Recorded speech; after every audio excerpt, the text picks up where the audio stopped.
Supposedly, I'm live.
Are you Donnie?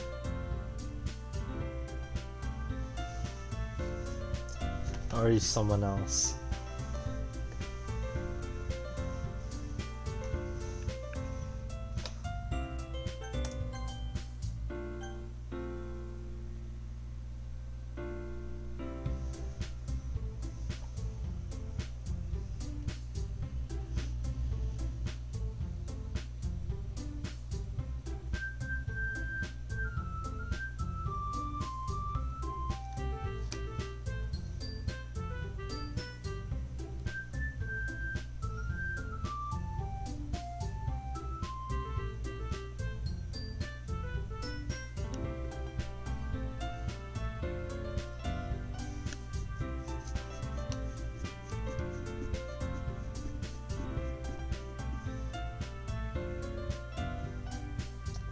Bet.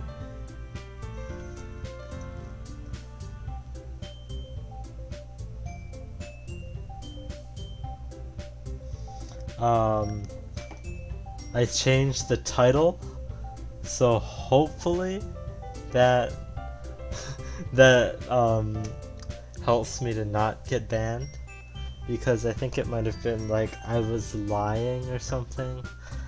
I don't know. Just hopefully. Hopefully there's no more violations. So I noticed it like right after it ended, so okay, I know that. So I looked at the video and I think I left off like here. So Sayori, I can't wait. Sayori and Monica enthusiastically pull out their poems. Sayori's is on a wrinkled sheet of loose leaf torn from a spiral notebook. On the other hand, Monica wrote hers in a composition notebook. I can already see Monica's pristine handwriting from where I sit. Natsuki and Yuri reluctantly comply as well, reaching into their bags. I do the same myself.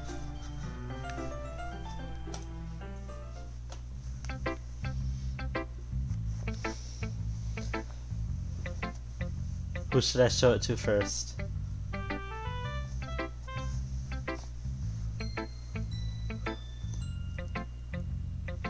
Should I just do Yuri?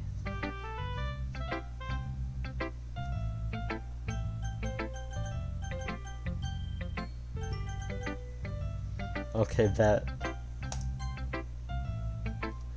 Yuri seems the most experienced, so I should start with her. I can trust her opinion to be fair. As Yuri reads the poem, I notice her eyes lighten. No, Siri, stop. I said Yuri, not Siri.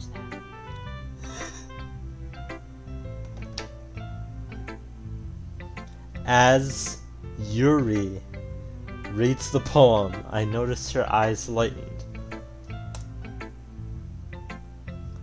Exceptional. Huh? What was that? Did I say that out loud?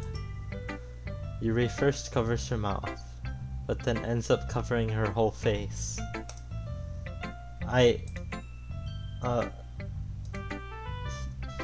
He's going to hate me. You really didn't do anything wrong, Yuri. Huh? I guess you're right. What am I getting so nervous for? Yuri takes a breath. So, what kind of writing experience do you have? Your use of imagery and metaphors indicates you've written a lot of poetry before. Really? Wow, that's a huge compliment coming from you. This is actually my first time, really. Huh? Yuri stares at me blankly, then looks at my poem again. Well, I know that. I just meant, Yuri trails off, unable to find an excuse. She traces her finger along the words in the poem, as if breaking it down more thoroughly. Yeah. Okay. This is the reason why I was able to tell.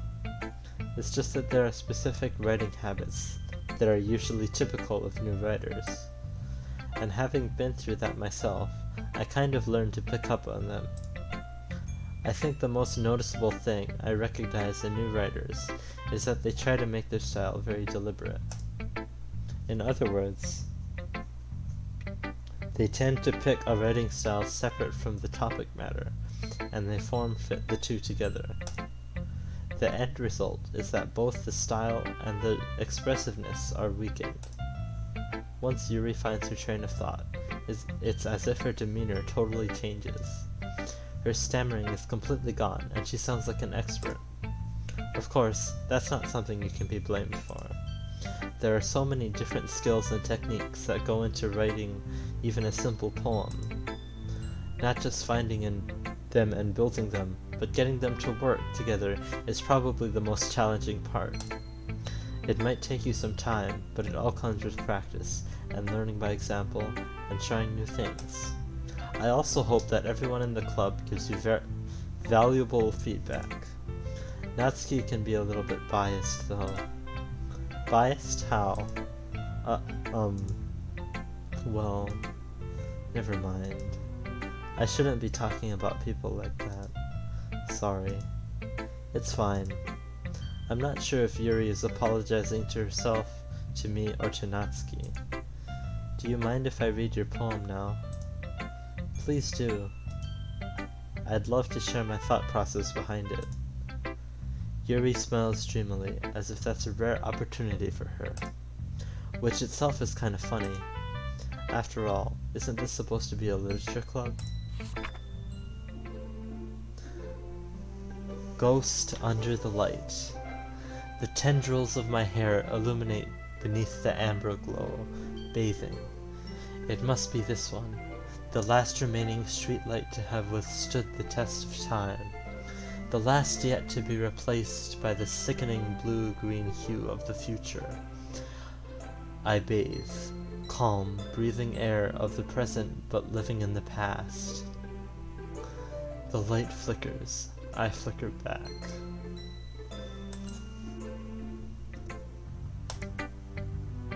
I'm sorry I have such terrible handwriting.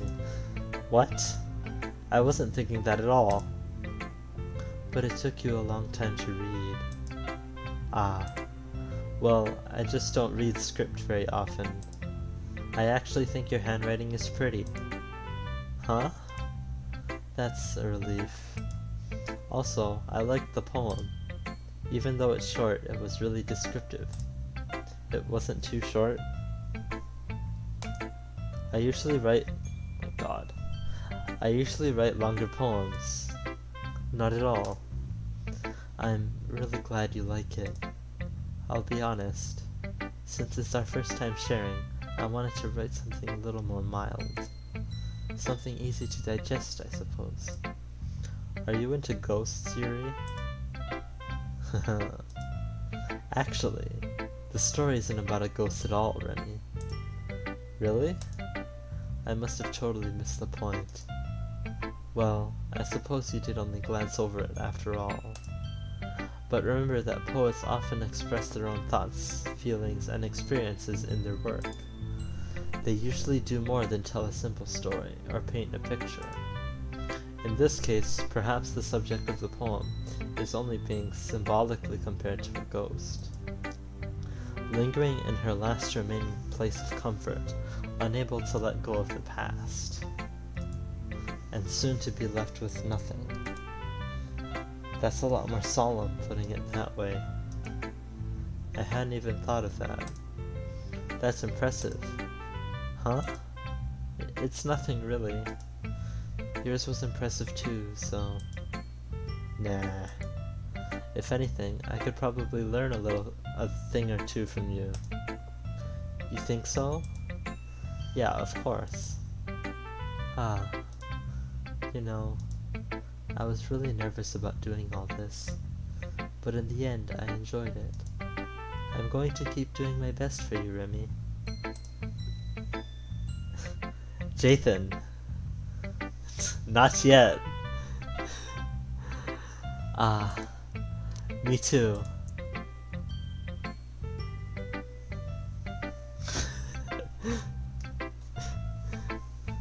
Jathan.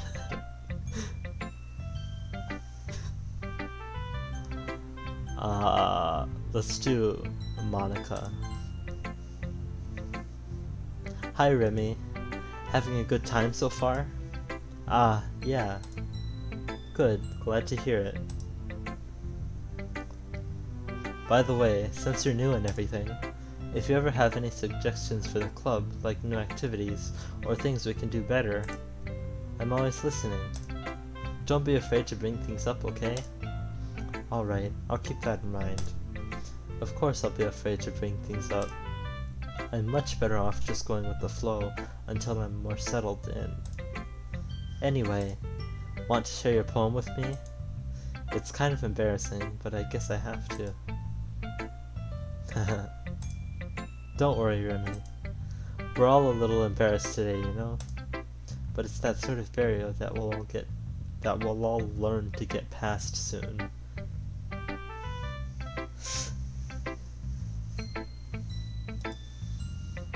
Yeah, that's true. I hand Monica my poem. Great job, Remy.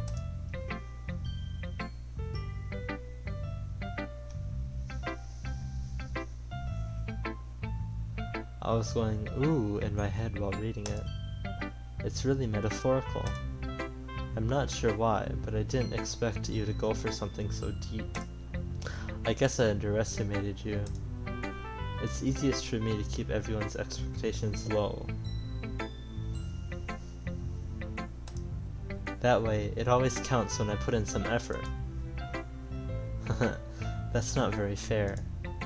Well, I guess it worked anyway. You know that Yuri likes this kind of writing, right? writing that's full of imagery and symbolism. Unlike Sayori, who likes using simple and direct words to describe happiness and sadness, Yuri likes it when readers are left to derive their own meaning out of it. It's very challenging to write like that effectively, both allowing people to get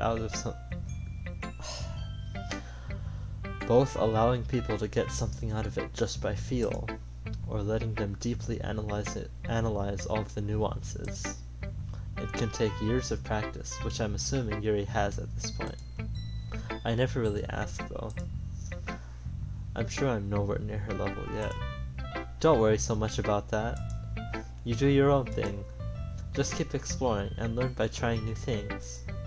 I'm sure I'll end up trying different things a lot. It could take a while before I feel comfortable doing this.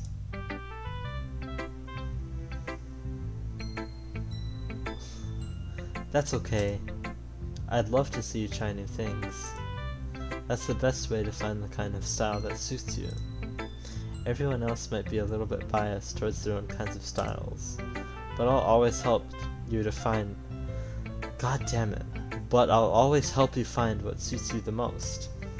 So don't force yourself to write the way everyone else wants you to write. It's not like you have to worry about impressing them or anything. Anyway, do you want to read my poem now? Don't worry, I'm not very good. You sound pretty confident for someone who claims to not be very good. Well, that's because I have to sound confident. That doesn't mean I always feel that way, you know? I see. Well, let's read it then. Hole in wall. It couldn't have been me. See, the direction the spackle protrudes. A noisy neighbor, an angry boyfriend, I'll never know. I wasn't home. I peer inside for a clue. No, I can't see. I reel, blind, like a film let out in the sun. But it's too late. My retinas, already scorched with a permanent copy of the meaningless image.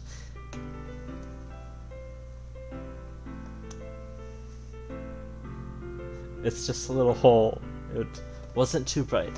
It was too deep, stretching forever into everything. A hole of infinite choices.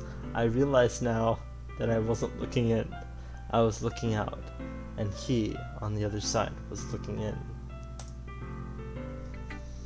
So, what do you think? It's very free form, if that's what you call it. Sorry, I'm not really the right person to ask for feedback. It's okay. Yeah, that kind of style has gotten pretty popular nowadays. That is, a lot of poems have been putting emphasis on the timing between words and lines. When performed out loud, it can be really powerful. What was the inspiration behind this one? Well, I'm not sure if I know how to put it. I guess you could say I had some kind of epiphany recently. It's been influencing my poems a bit. An epiphany? Yeah, something like that. I'm kind of nervous to talk about deep stuff like that, because it's kind of coming on strongly. Maybe after everyone is better friends with each other. Anyway, here's Monica's writing tip of the day. Sometimes when you're writing a poem or a story, your brain gets too fixated on a specific point. If you try so hard to make it perfect, then you'll never make any progress. Just force yourself to get something down on the paper and tidy it up later. Another way to think about it is this. If you keep your pen in the same spot for too long, you'll just get a big dark puddle of ink. So just move your hand and go along with the flow. That's my advice for today. Thanks for listening.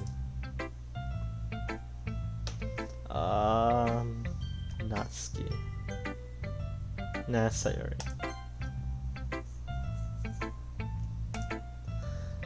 This is a good poem, Remy. Are you sure it's your first time? Of course. It's not that good. Am I the kind of guy who would be writing poems in his spare time? I guess you're right. But that's why it impressed me. Well, to be honest, I was afraid that you wouldn't do it seriously, or that you wouldn't write one at all. I'm really happy that you just wrote one. It just reminds me of how you're really a part of the club now. Not to mention the fact that I'm standing in front of you in the club room. Well, of course. I'm not really into it yet, but that doesn't mean I'll break my promise. See? It's like I said before, Remy. Deep down, you're not selfish at all, you know? Trying new things like this for other people. That's something that only really good people do. Thanks, Sayori. I'm not sure if Sayori sees the full picture of my motive here.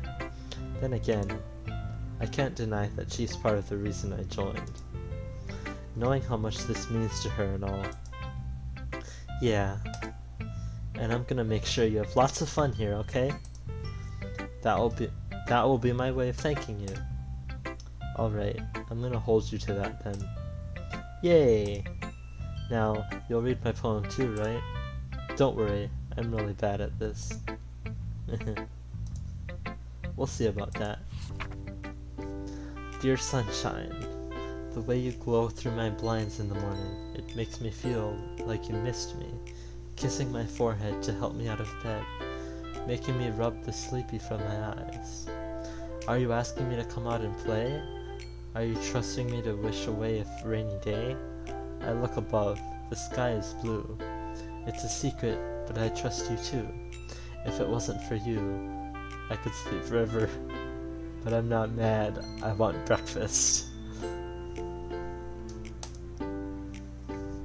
Sayori, this is just a guess, but did you wait until this morning to write this?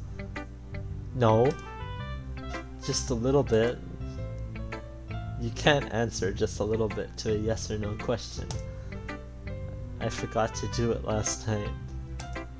Well, at least that makes me feel a little better about myself. Don't be mean. I still try my best. Yeah. I didn't mean to say that it was a bad poem. It came out nice, or how should I put it? It sounds just like you. Really? Yeah. Especially that last line. I made eggs and toast. Even though you were late to school. It's bad to skip breakfast. I get all cranky. Well, I guess there's no point in arguing. Anyway, thanks for showing me. This was so much fun. Monika's the best. Yeah. But next time, I won't forget. And I'm gonna write the best poem ever. Well, I guess I look forward to it.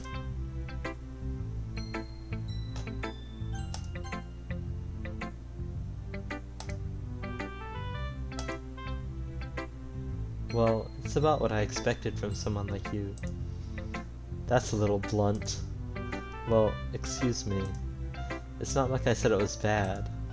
It just didn't evoke any emotions. So basically, it's not cute enough for your tastes. Do you want to get smacked? I'll pass. Well, anyway, I guess I need to show you mine. Not that you'll like it.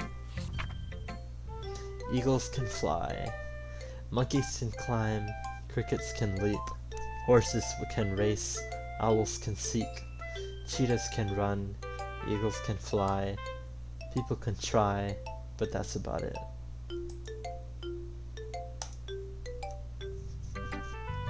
Yeah, I told you weren't gonna like it. I like it. What? Just be honest. I am. Why are you so convinced that I wouldn't like it? Well, because everyone in high school thinks that writing has to be all sophisticated and stuff, so people don't even take my writing seriously. But isn't the point of poems for people to express themselves? Your writing style wouldn't make your message any less valid. Yes, exactly! I like when it's easy to read, but it hits you hard. Like in this poem. Seeing everyone around you do great things can be really disheartening. So I decided to write about it. Yeah, I understand. But the other nice thing about simple writing is that it puts more weight on the wordplay. Like I set up for a rhyme at the end, but then made it fall flat on purpose. It helps bring out the feeling in the last line. So you did. I guess more went into it than I realized. That's what it means to be a pro. I'm glad you learned something. Didn't expect that from the youngest one here, did you? Yeah, guess not. I decided to humor her with that last comment. I don't really care how old everyone is, but if Natsuki is feeling proud, then I won't take that away from her.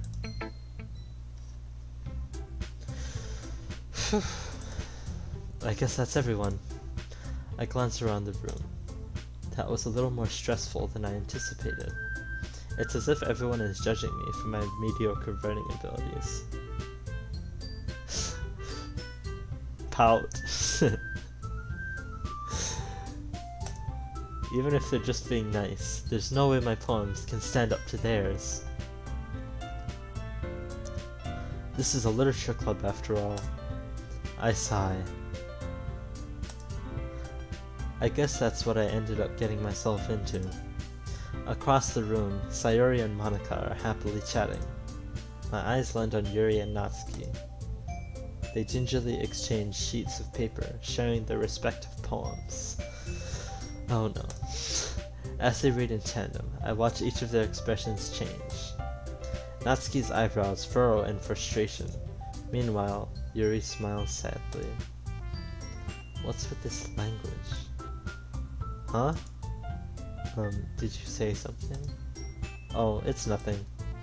Natsuki dismissively returns the poem to the desk with one hand. I guess you could say it's fancy. Ah, thanks. Yours is cute. Cute? Did you completely miss the symbolism or something? It's clearly about the feeling of giving up. How can that be cute? I know that. I just meant the language, I guess. I was trying to say something nice. Huh? You mean you have to try that hard to come up with something nice to say? Thanks, but it really didn't come out nice at all. Well, I do have a couple suggestions. If I was looking for suggestions,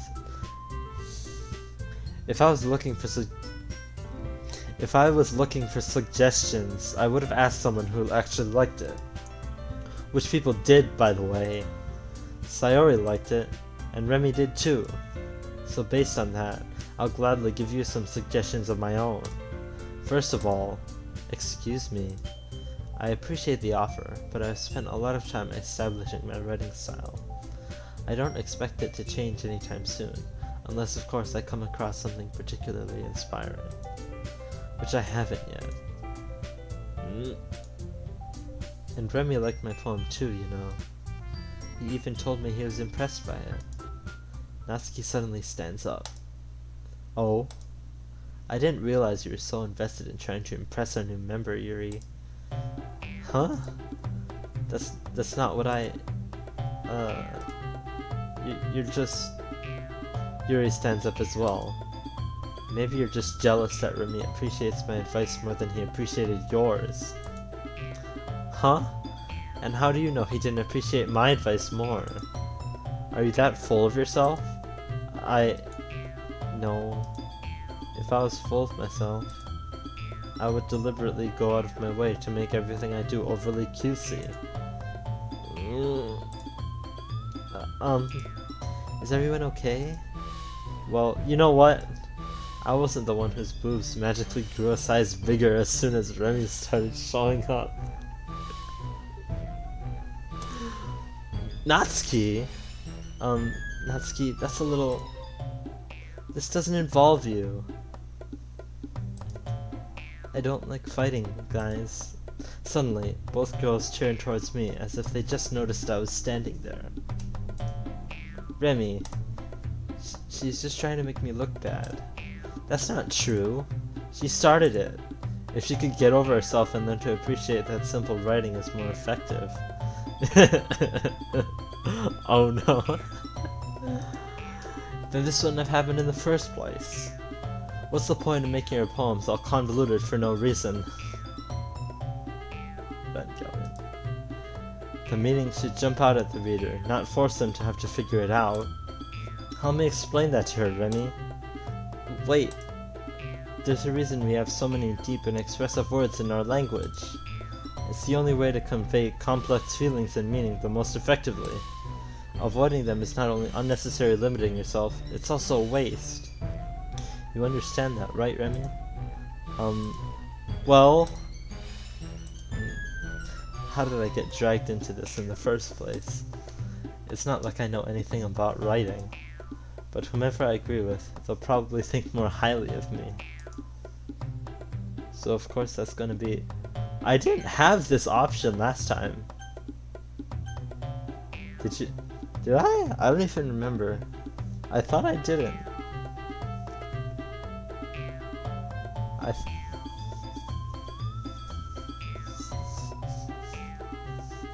Did you?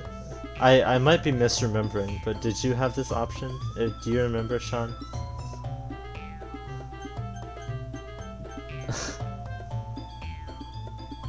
Oh, you did. Okay, I might be thinking of the second time then.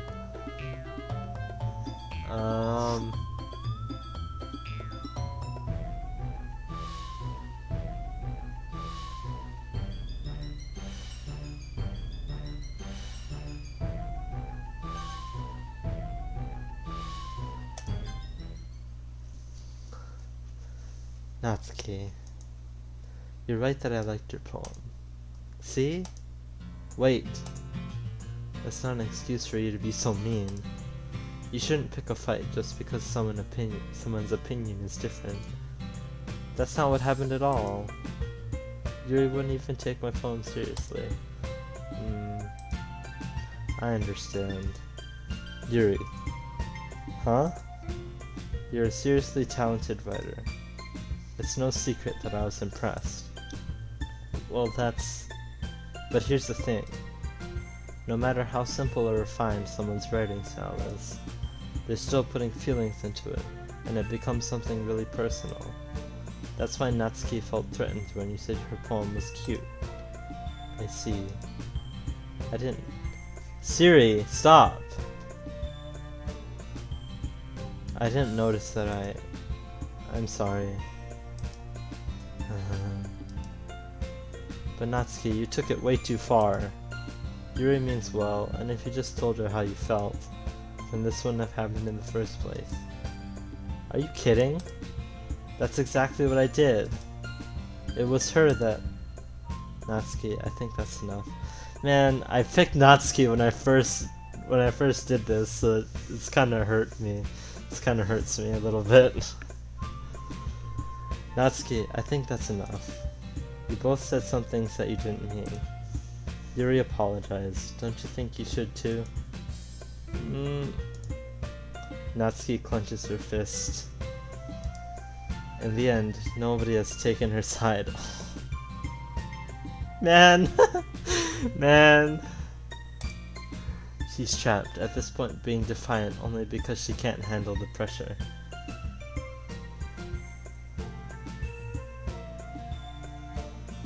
Yeah, I guess, yeah.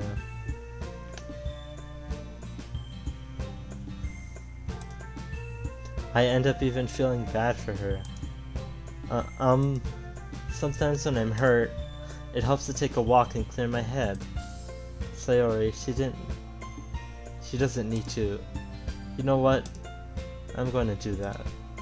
It'll spare me from having to look at all your faces right now. Without warning, Natsuki snatches her own poem up from the desk and storms out. On her way up, she crumples the poem with her hands and throws it in the trash! Man!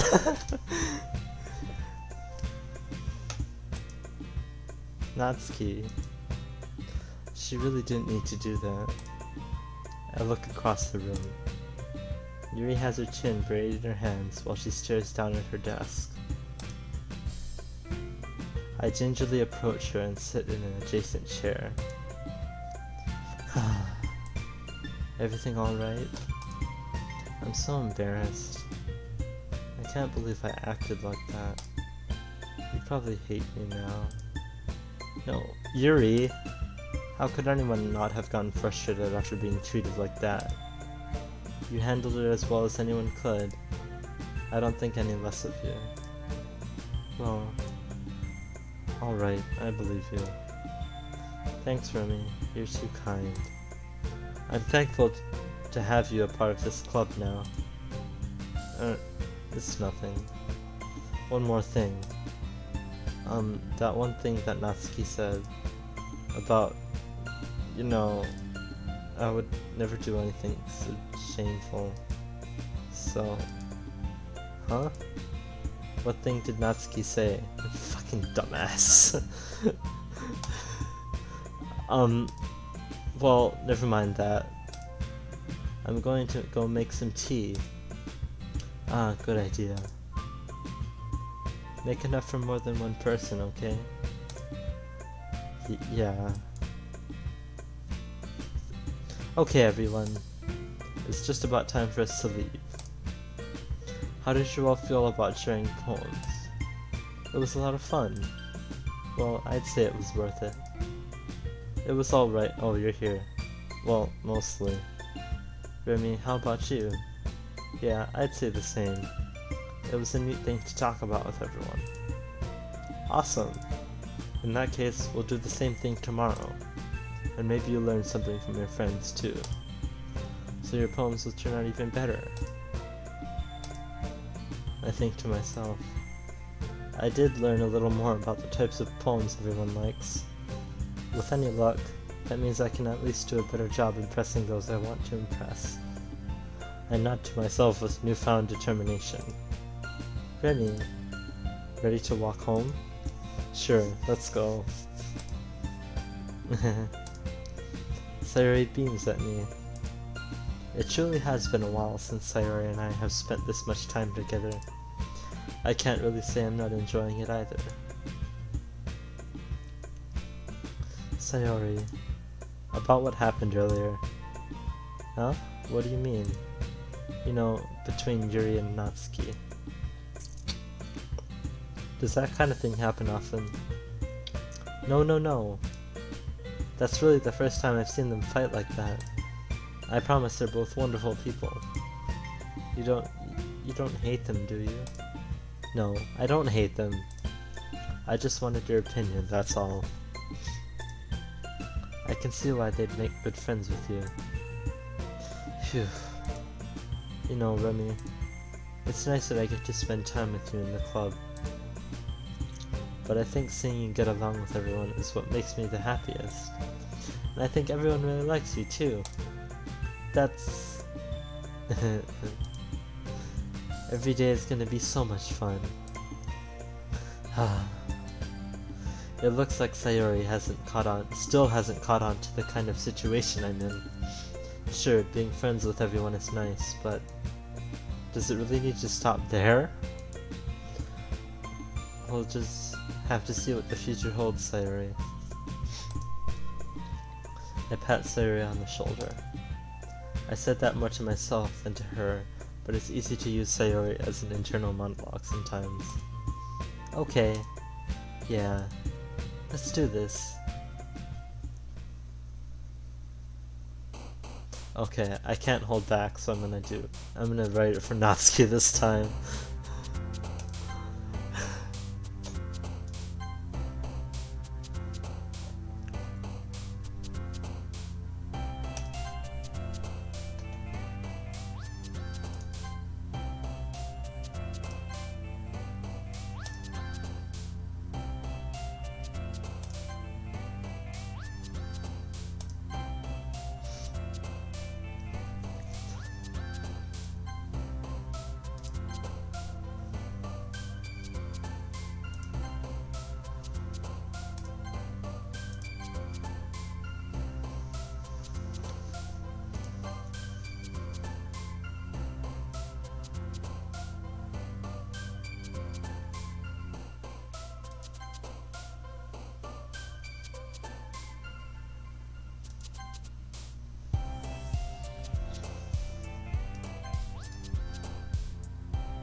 Another day passes, and it's time for the club meeting already.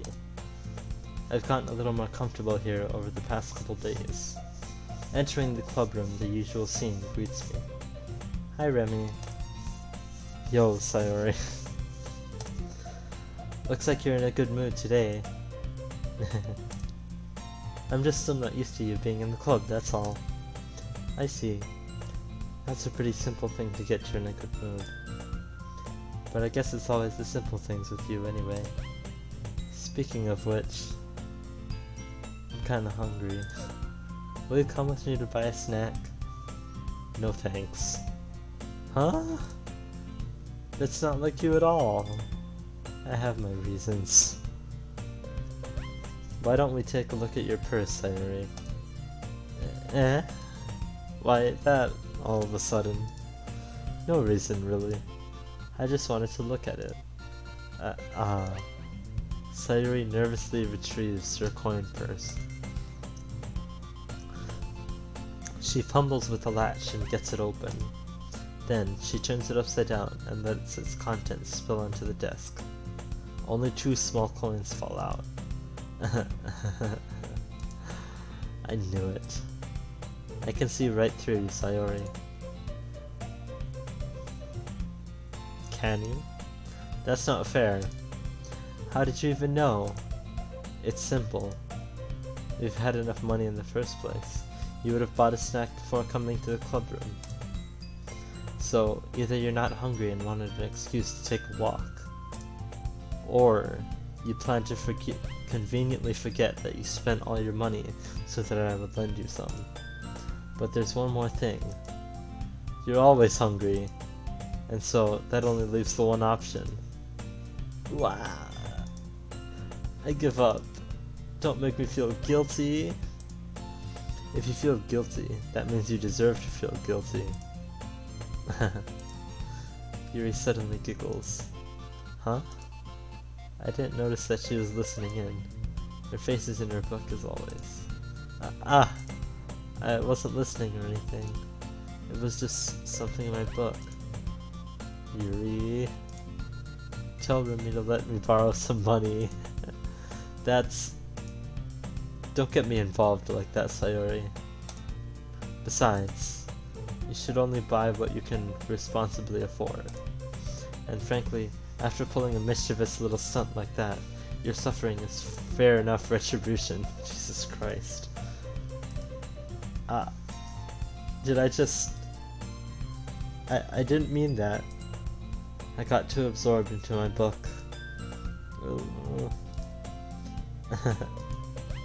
I really like when you speak your mind, Yuri. It doesn't happen much, but it's a fun side of you. There's no way you could think that. You're right, though. I did something bad, and now I have to accept the revolution. Retribution. That. Still, coming from you, Sayori. I guess there's a little devil inside of us all, isn't there? Jesus. Yuri with all the foreshadowing in this game, dude. Don't let her fool you. Sayori knows exactly what she's doing. After all, she told you guys she was bringing me to the club before she even told me. But you wouldn't have come if it weren't for the cupcakes. So I had to trick Natsuki into making them. Come on, give me more credit than that, Sayori. Pwap! Kya! Out of nowhere, something smacks Sayori in the face and tumbles onto the desk. Ow. What was... Huh? A cookie. Sure enough, it's a giant cookie wrapped in plastic. Sayori glances around. Is this a miracle? It's because I paid my restitution. Retribution. Actually, that one almost worked. I was just gonna give it to you, but then I heard you blab about the cupcakes. It was totally worth seeing your reaction though. Natsuki, that's so nice of you. I'm so happy. Sayori hugs the cookie. Jeez, just eat it. Sayori rapidly tears open the wrapper and takes a big bite. Sure good. Sayori suddenly clasps her hands over her mouth. I bit my tongue. You're going through a lot over just one cookie. Natsuki takes a bite of her own cookie. Ah, yours looks really good too, Natsuki. Can I try it? Jeez. Beggars can't be choosers. But yours is chocolate. Yeah, why do you think I gave you that one? Fine. Still, I'm really happy that you shared this one with me. Sayori gets out of her seat and goes behind Natsuki, then wraps her arms around her. Jeez. I get it. Cookie still in hand, Natsuki reaches up to nudge Sayori off of her. Sayori suddenly leans down and takes a bite out of Natsuki's cookie. Hey! Did you seriously just do that? Mouthful, Sayori trots away to safety. Yuri and I laugh as well. Jeez, you're such a kid sometimes. Monica, can you tell Sayori... Huh? Natsuki glances around. Monica isn't in the clubroom. Oh. Where's Monica anyway? Good question. Have any of you heard anything about her being late today? Not me. Yeah, I haven't either. That's a bit unusual. I hope she's okay. Of course she's okay. She probably just had something to do today. She's pretty popular after all. Huh? You don't think she has a... I wouldn't be surprised. She's probably more desirable than all of us combined. That's true. Excuse me? Suddenly, the door swings open. Sorry, I'm super sorry. Ah, there you are. I didn't mean to be late. I hope you guys weren't worried or anything. Huh? Monica chose the club over her boyfriend after all. You're so strong-willed. Boyfriend? What on earth are you talking about? Monica quizzically glances at me. Never mind that. What held you up anyway? Well, my last period today was study hall. To be honest, I kind of just lost track of time. That makes no sense though. You would have heard the bell ring at least.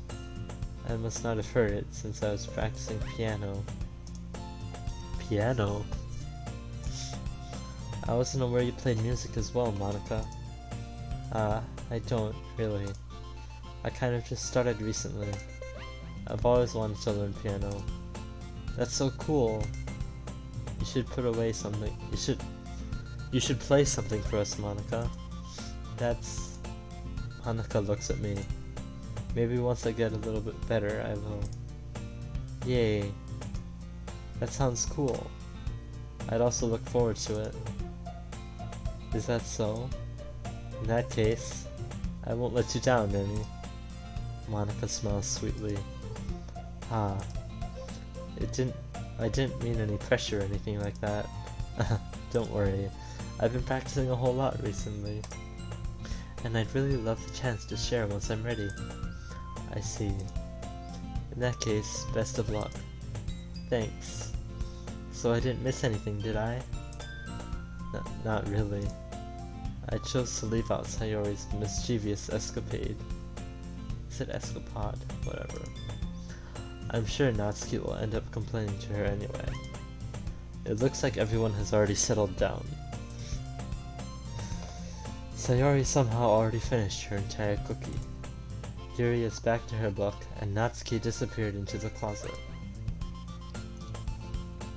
Oh, I hear Natsuki utter an exasperated sigh from within the closet. She seems to be annoyed by something. I approach her in case she needs a hand. You're looking for something in there? Freaking Monica.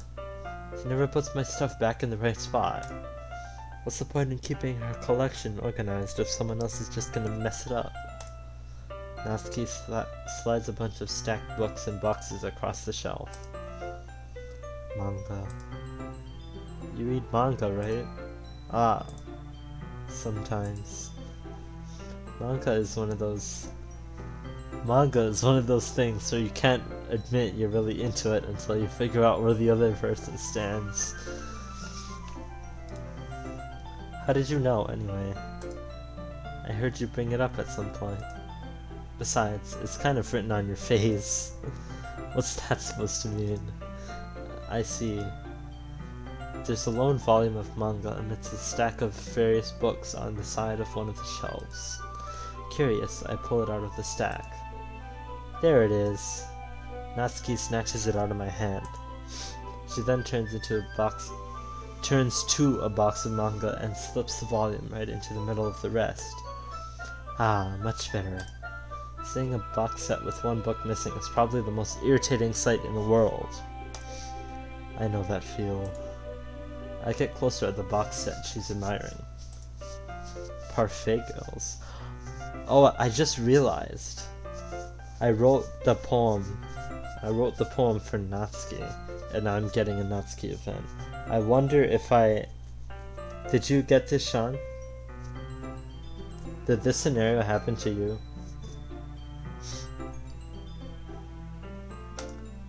It's a series I've never heard of in my life. That probably means it's either way out of my demographic or it's simply terrible. If you're gonna judge, you can go do it through the glass on that door. She points to the classroom door. Oh. Did you always write for Yuri?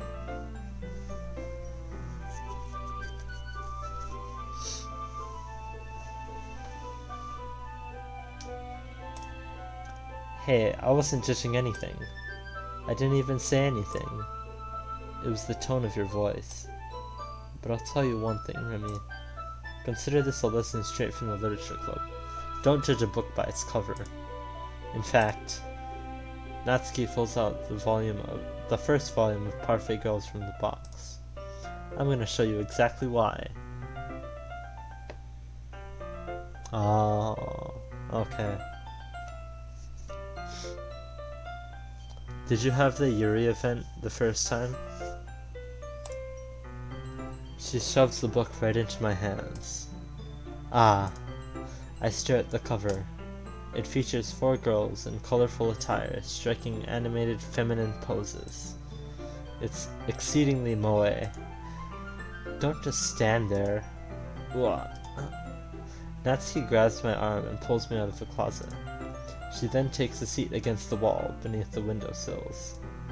She pats on the ground next to her, signaling me to sit there. Wouldn't chairs be more comfortable? I take my seat. Oh, okay. Chairs wouldn't work. We can't read at the same time like that. Huh? Why's that? I guess it's easier to be close together like this. Don't just say that. You'll make me feel weird about it. Natsuki crosses her arms and scooches an inch away from me. Sorry. I didn't exactly expect to be sitting this close to her either. Not that I can say it's a particularly bad thing. I open the book. It's only a few seconds before Natsuki once again inches closer, reclaiming the additional space, while she hopes I won't notice. I can feel her peering over my shoulder, much more eager to begin reading than I am. Wow, how long has it been since I read the beginning? You don't go back and flip through the older volumes every now and then? Not really. Maybe sometimes after I've already finished the series. Hey, are you paying attention? I am, but nothing's really happened yet, so I can talk at the same time. It looks like it's about a bunch of friends in high school. Typical slice of life affair. I kind of grew out of these, since it's rare for the writing to be entertaining enough to make up for the lack of plot. It's true. So, what should I expect from this? Is there going to be plot? Well, obviously. You think I would enjoy something that didn't have a plot? I mean, well, I guess I know what you're saying. A lot of the beginning is about simple things. Like there's a really funny chapter where they're obsessed with the guy at the ice cream shop. But that just helps you to get to know the characters. And besides, it's still entertaining. But later on, there's all kinds of drama. Like when they get all into their backstories and when some of the romance starts to happen. That's really what makes it so good. There are so many touching parts. Is that so? It sounds like you really know what you're talking about. Maybe I underestimated you. Hey, wait. What's that supposed to mean? Well, Natsuki gives me a little shove. I just meant that I haven't seen you at your full power. Good save. This chapter seems like it's about baking. This is just a guess, but is there a lot of baking in this manga? Well, Natsuki pauses for a moment, as if she doesn't want to admit something. Yeah. Why does that matter? It doesn't, I was just curious. Since you enjoy baking too, right? That's just a coincidence. I just happened to get into baking around the same time I got this manga. Like I would ever get into anything because it's in a manga. I feel bad for anyone that impressionable.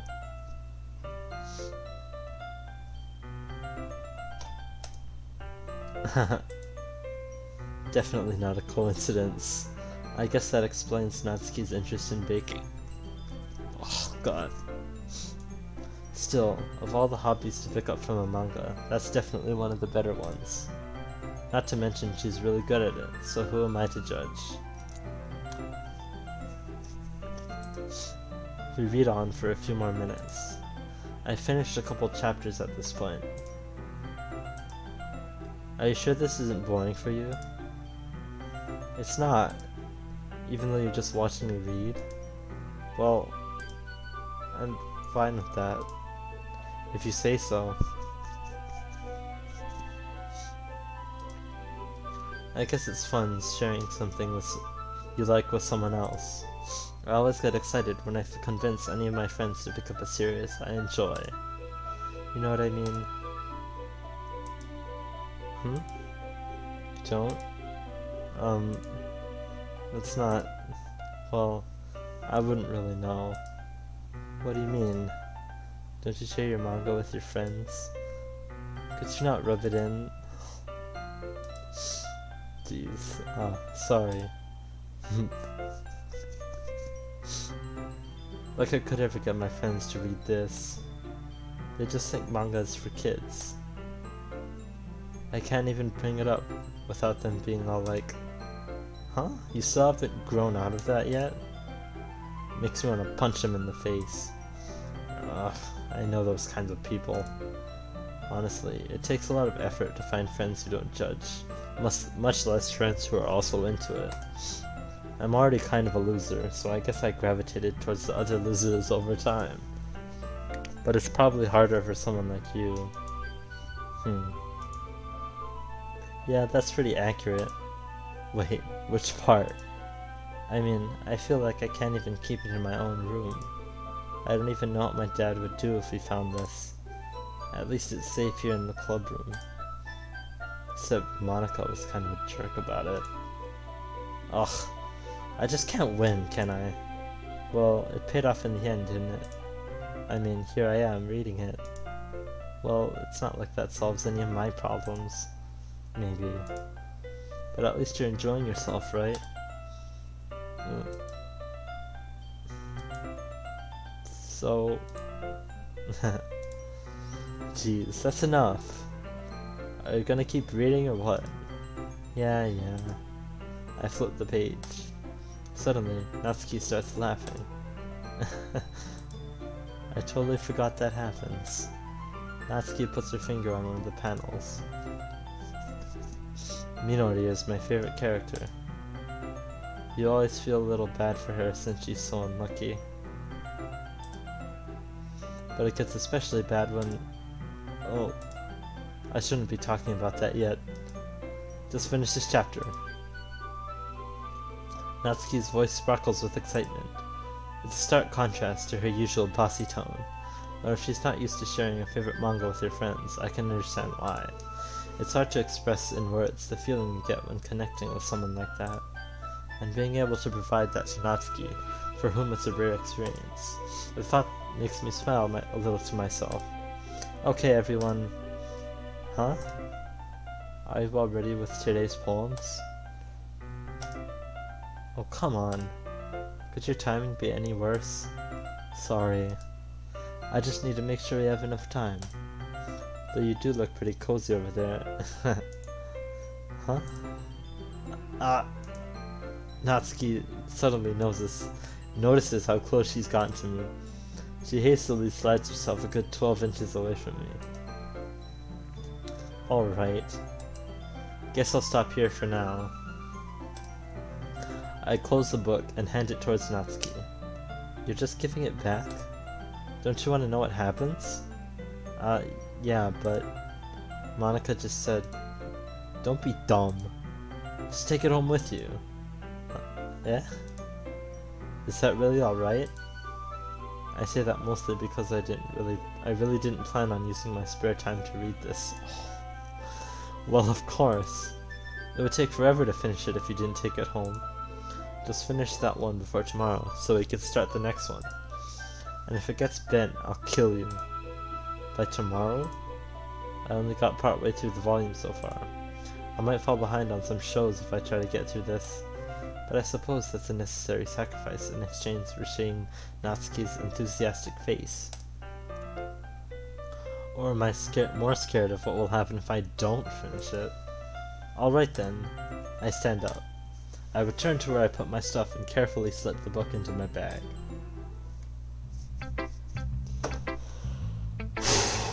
Okay.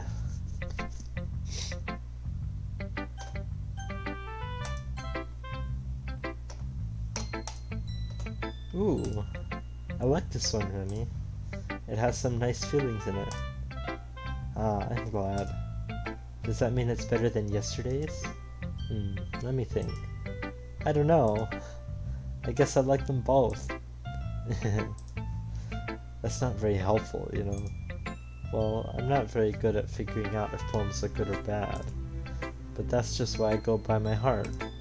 If it makes me feel things, then it must be a good poem. I'm not sure that's exactly how it works. Then again, I guess conveying feelings is a pretty important part of this whole thing. Yeah, maybe. Honestly, I don't even know what kind of writing you like in the first place. Yeah, me neither. Oh. Why don't you at least try giving it some thought? Aw, you want to write something for me? That's so sweet.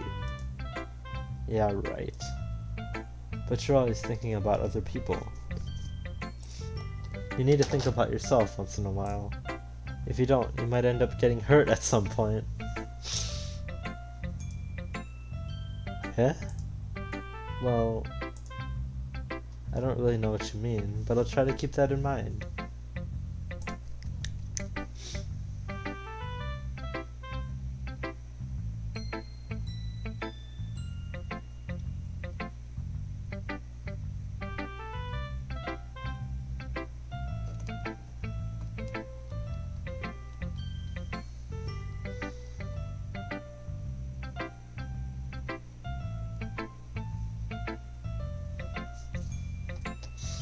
Wait, what?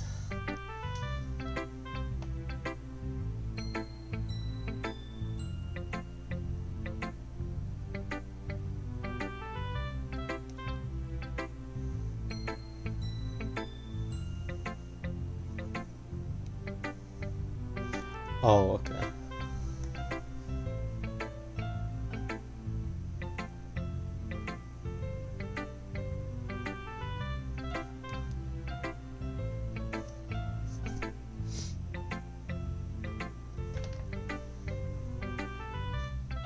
Okay, I thought it died again. Well, whatever. Anyway, let's see. I guess I like happy poems.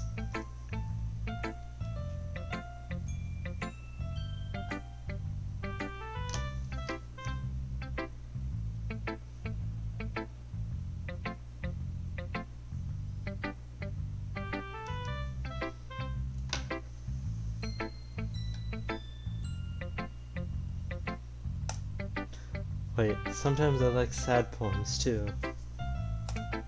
Sometimes a little bit of both. There's a word for that, right? What's the word I'm looking for?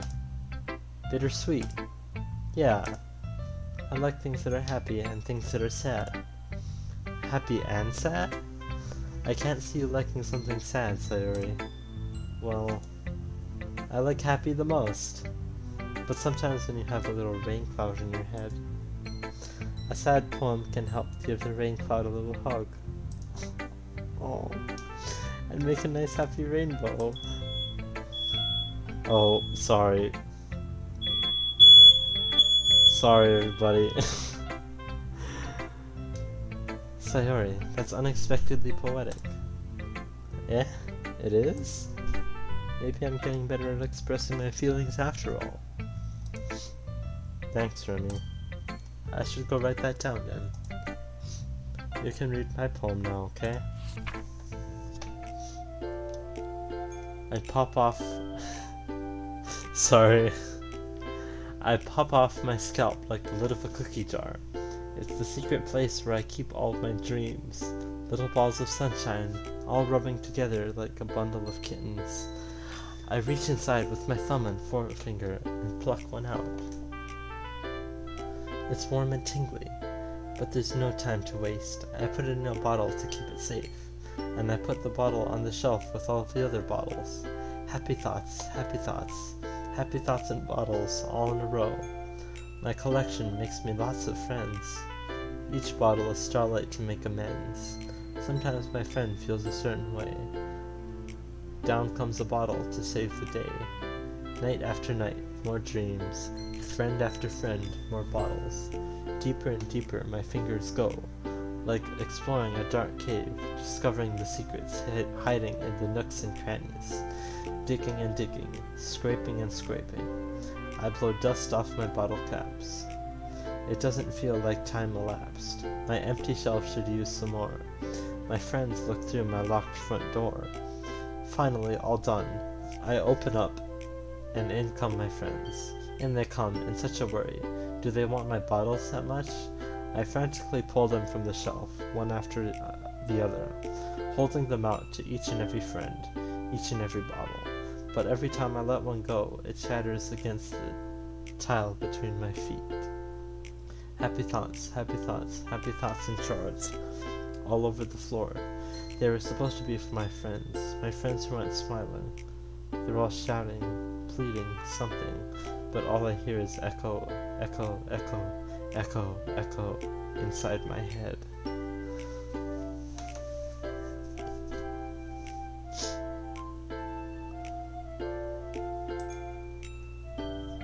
Holy crap. Sayori, did you really write this? Of course I did. Didn't I tell you yesterday I was gonna write the best poem ever? Yeah, but... I mean, I didn't expect something like this coming from you. Monica taught me a whole lot, and I've been really in touch with my feelings recently. I see that. It's almost kind of creepy. Creepy? Well, not exactly. Maybe because I'm so used to you being cheerful. Well, never mind. I'm thinking too hard about it. The point is, it came out good, so you should be proud of it. Aw, thanks. I feel like I was meant to express myself this way. It even helps me understand my own feelings a little bit better. Writing is like magic. You've gotten pretty passionate about this, huh? I hope you keep it up. Yeah. Writing's the best. I'm gonna keep writing until I die. Not gonna be writing very long. Don't get ahead of yourself. Sayori's always had a habit of getting obsessed with something before dropping it no more than a week later. I wonder if this is one of those times, but seeing the passion in her eyes makes it hard for me to be pessimistic.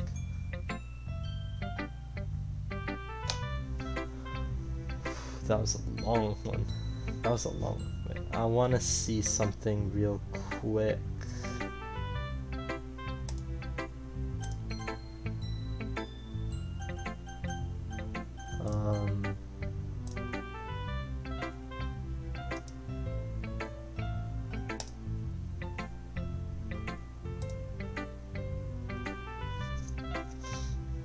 Yeah, that's what I thought. Okay.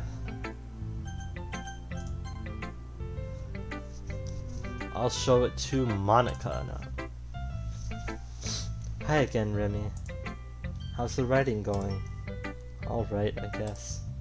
I'll take that. As long as it's not going bad. I'm happy that you're applying yourself. Maybe soon you'll come up with a masterpiece. I wouldn't count on that. You never know. Want to show what you wrote for today? Sure, here you go. I give my poem to Monica. Alright. I like it, Remy. Really? It's a lot cuter than I expected. Oh jeez. No. It kinda makes me think of something Natsuki would write. And she's a good writer too. So take that as a compliment.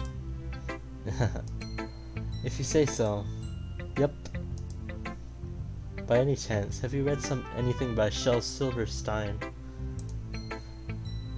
Huh? Maybe a long time ago.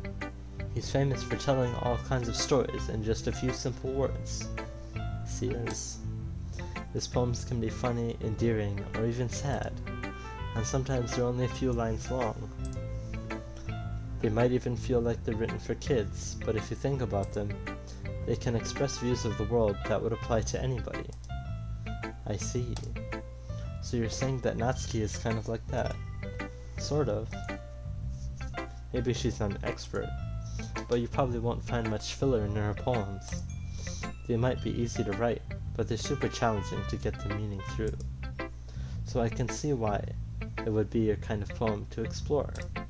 But anyway, you want to read my poem now? I like the way this one turned out, so I hope you do too. Alright, let's take a look. Save me. The colors, they won't stop. Bright, beautiful colors. Flashing, expanding, piercing. Red, green, blue. An endless cacophony of meaningless noise. The noise, it won't stop. Violent, grating waveforms. Squeaking, screeching, piercing. Sine, cosine, tangent. Like playing a chalkboard on a turntable. Like playing a vinyl on a pizza crust. An endless poem of meaningless.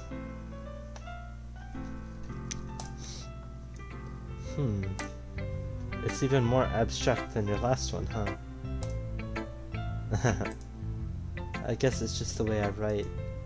I'm sorry if you don't like it. No, I never said that.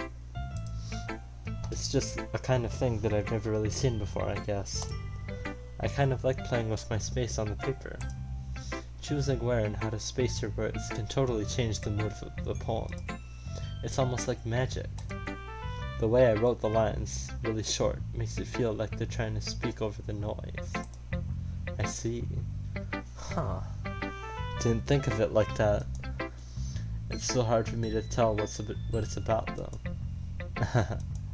Sometimes asking what a poem is about isn't the right question. A poem can be as abstract as a physical expression of a feeling, or a conversation with the reader. So putting it that way, not every poem is about something. Anyway, here's Monica's writing tip of the day. Sometimes you'll find yourself facing a difficult decision. When that happens, don't forget to save your game. You never know when you might change your mind. Oh no. Or when something unexpected may happen. Wait, is this tip even about writing? What am I even talking about? Oh, sorry again.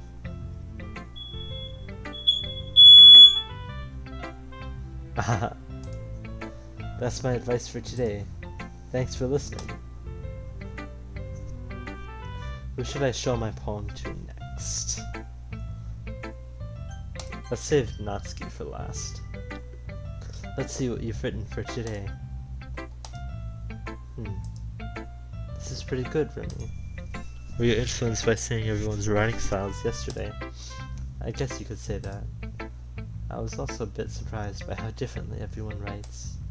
So I respect you for trying new things. You don't need to be afraid to be a little more daring.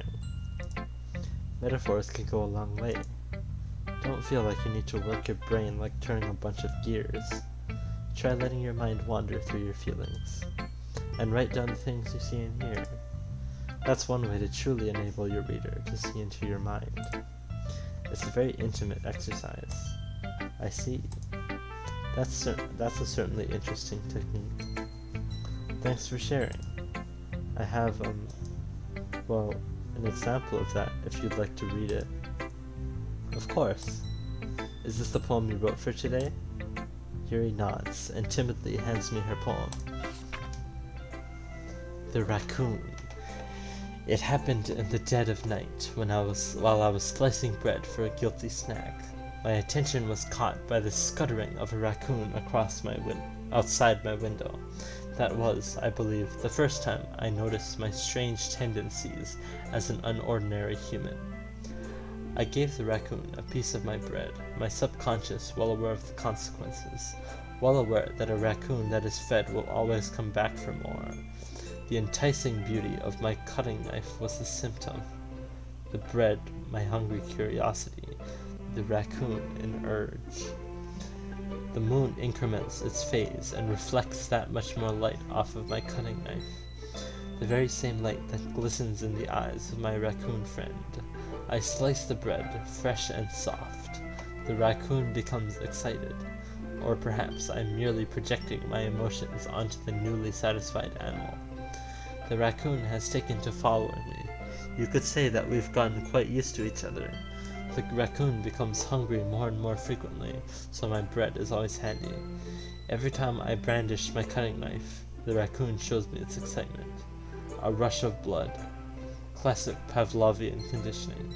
I slice the bread, and I feed myself again.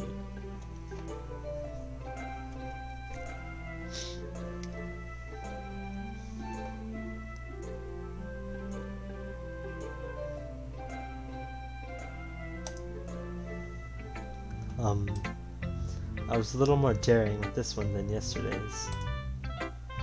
I can see that. It's a lot more metaphorical. I don't know if it's my fault, but I can't begin to imagine what this poem is about. That's right. It's a bit closer to my preferred writing style, using the poem as a canvas to express vivid imagery and conveying emotions through them. Yeah, if I take it at face value, then I can't even figure out what it's supposed to mean. Well, I think it's something that different people can relate to in their own way. I wanted to express the way it feels for me to indulge in my more unusual hobbies. It's those sorts of things I'm usually forced to keep to myself.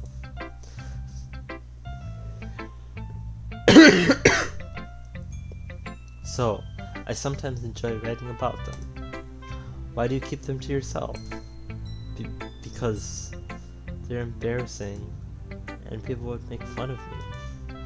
Don't you have anything like that, Remy? Well, yeah, I guess I do. Oh.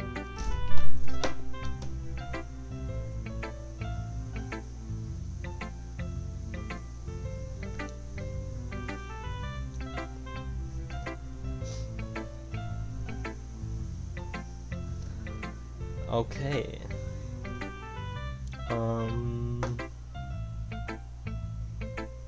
Let's just finish this conversation, and then I'm gonna end the stream because I need to eat dinner.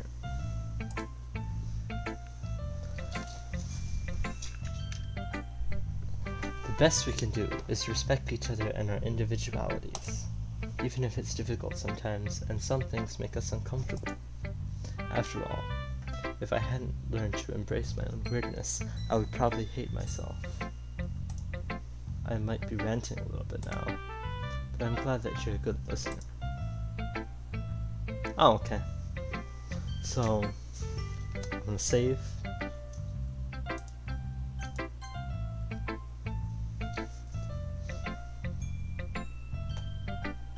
Oh, you know what I could do? You know what I could do?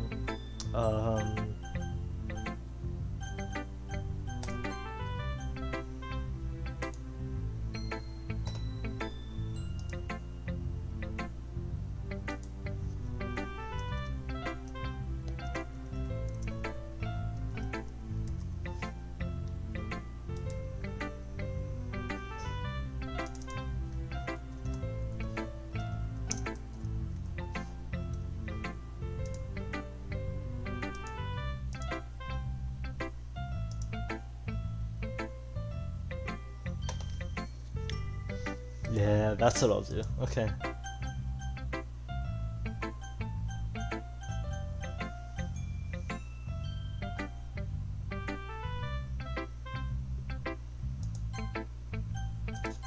No, don't do that. I'm gonna change my scene. Oh. Is that good?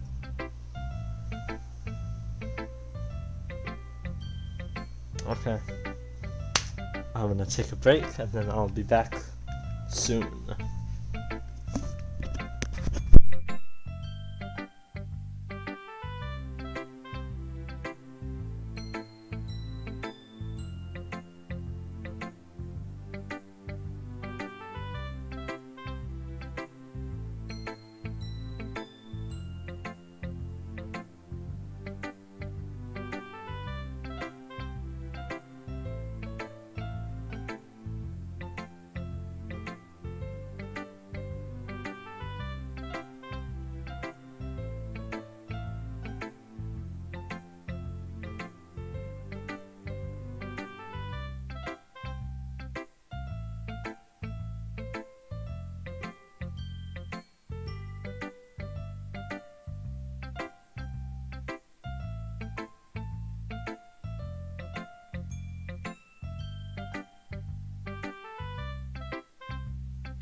I'm officially back.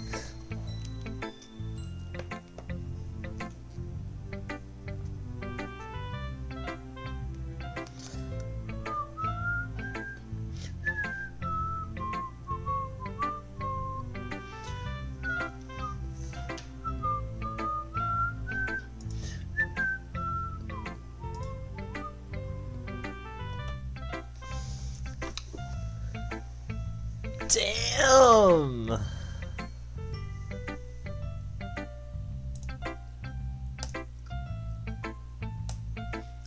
Okay.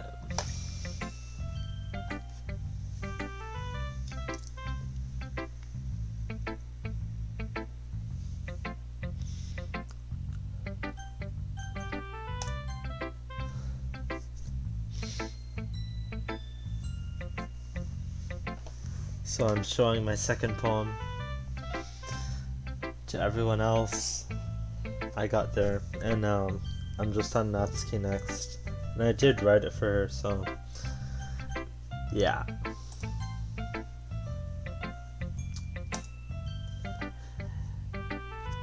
Natsuki reads my poem.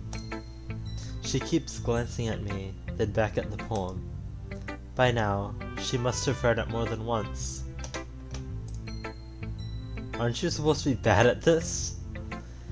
Is that a compliment? No, I mean, you know, Natsuki struggles to find the words she wants. I just expected a lot less after what you showed me yesterday. That's all.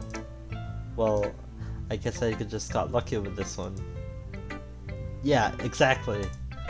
You just got lucky, you know? Don't get used to it. You won't always manage to write poems this cute. I mean well written. No, so that's how it is. My poem is cute? No, why are you smiling? It's not like I like cute things. Natsuki shoves my poem back towards me. Huh. Read it again. I decided that it's not so great after all. It's too cute and Doki Doki. It would only impress, you know, girls who like those sorts of things. For some reason, Natsuki is incredibly easy to see through. Well, anyway, you're gonna read mine now, right? Judging by your tastes, you'll probably like it a lot. You'll probably learn something too. Don't forget who the real pro is. Amy likes spiders. You know what I heard about Amy? Amy likes spiders. Icky, wriggly, hairy, ugly spiders. That's why I'm not friends with her. Amy has a cute singing voice. I heard her singing my favorite love song. Every time she sang the chords, my heart would pound to the rhythm of the words. But she likes spiders. That's why I'm not friends with her. One time, I hurt my leg really bad. Amy helped me up and took me to the nurse. I tried not to let her touch me. She likes spiders, so her hands are probably gross. That's why I'm not friends with her. Amy has a lot of friends. I always see her talking to people. She probably talks about spiders. What if her friends start to like spiders too? That's why I'm not friends with her. It doesn't matter if she has other hobbies. It doesn't matter if she keeps it private. It doesn't matter if it doesn't hurt anyone. It's gross. She's gross. The world is better off without spider lovers. I'm gonna tell everyone.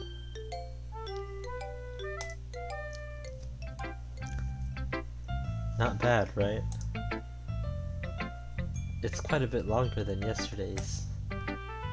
Yesterday's was way too short. I was just warming up. I hope you didn't think that was the best I could do. No, of course not. Anyway, the message is pretty straightforward in this poem. I doubt I'll have to explain it. Sometimes you can explain complicated issues with much simpler analogies, and it helps people realize how stupid they're being. Like, anyone would agree that the subject of this poem is an ignorant jerk. Don't you know people like that? Of course. It's about everyone thinks my... That doesn't matter. It can be about anything.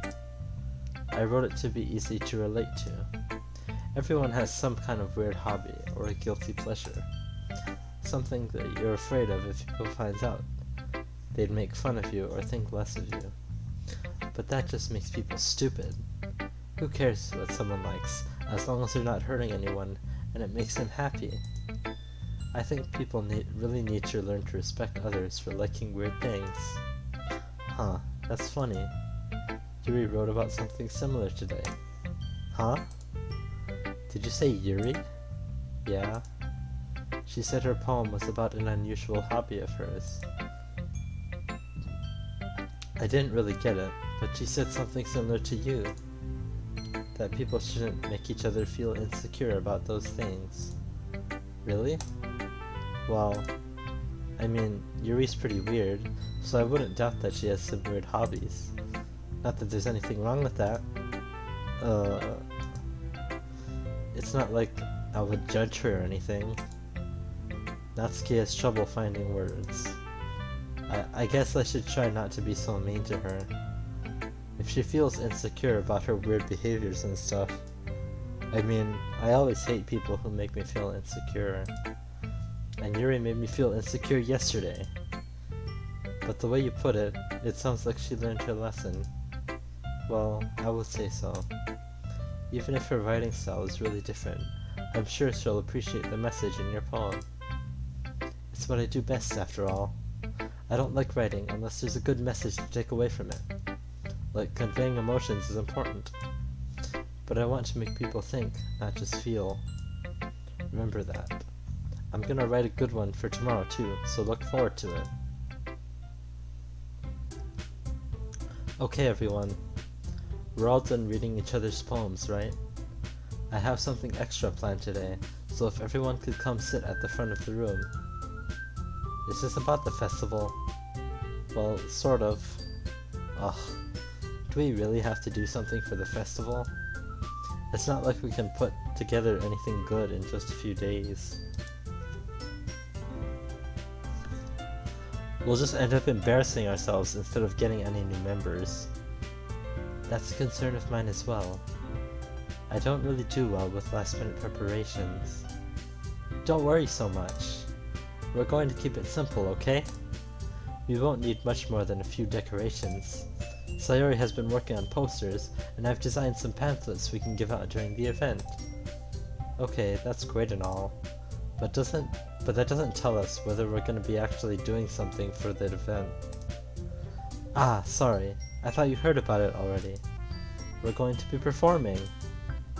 Performing? Monica. Yeah, we're going to be having a poetry performance. Each of us are going to choose a poem to recite during the event. But the cool part is, we're also going to let anyone else come up and recite poems too. Sayori's putting it on all the posters in case anyone wants to prepare ahead of time. Yeah. Sayori, who's been coloring a poster, holds it up for us to see. Are you kidding me, Monica? You didn't already start putting those posters up, did you? Yeah? Well, I did. Do you really think it's that bad of an idea? Well, no. It's not a bad idea. But I didn't sign up for this, you know? There's no way I'm gonna be performing in front of a group of people like that. I agree with Natsuki. I could never, in my life, do something like that. Imagining it, Yuri shakes her head in fear. Guys. No, Sayori. I understand where they're coming from. Remember that Natsuki and Yuri have never shared their poems with anyone until a couple days ago. It's a lot to ask for them. It's a lot to ask for them to recite their poems out loud to a whole room full of people. I guess I kind of overlooked that. So, I'm sorry. But I still think we should give it our best. We're the only ones responsible for the fate of this club. If we start the event and each put on a good performance, then it will inspire others to do the same. And the more people who perform, the better we'll be able to show everyone what literature is all about. Yeah, it's about expressing your feelings. being intimate with yourself, finding new horizons, and having fun. That's right. And it's those reasons that we're all in this club today. Don't you want to share that with others?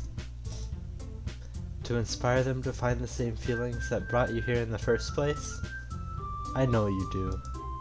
I know we all do. And if all it takes is standing in front of the room for 2 minutes and reciting a poem, then I know you can do it.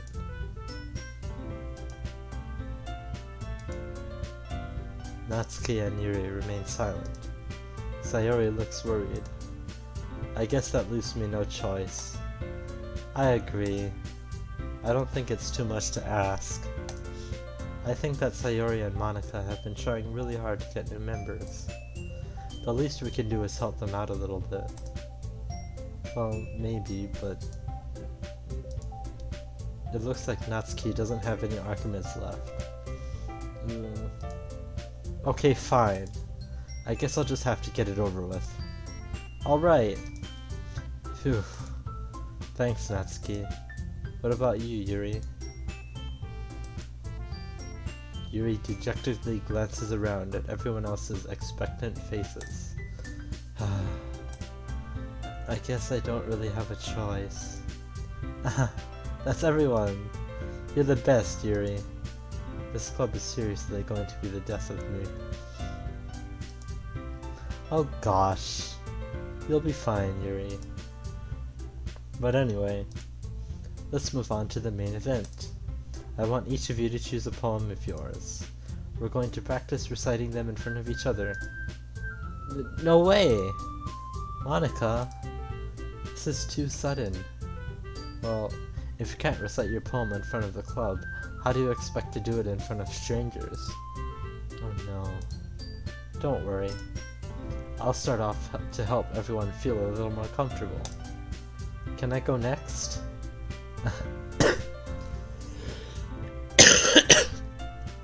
Of course. Now let's see. Monica flips through her notebook to the specific poem she has in mind for herself. She then stands behind the podium. The title of this poem is The Way They Fly. Monica begins reciting her poem. Oh yeah. Her clear, confident voice fills the room. Wait. I'm gonna do something real quick.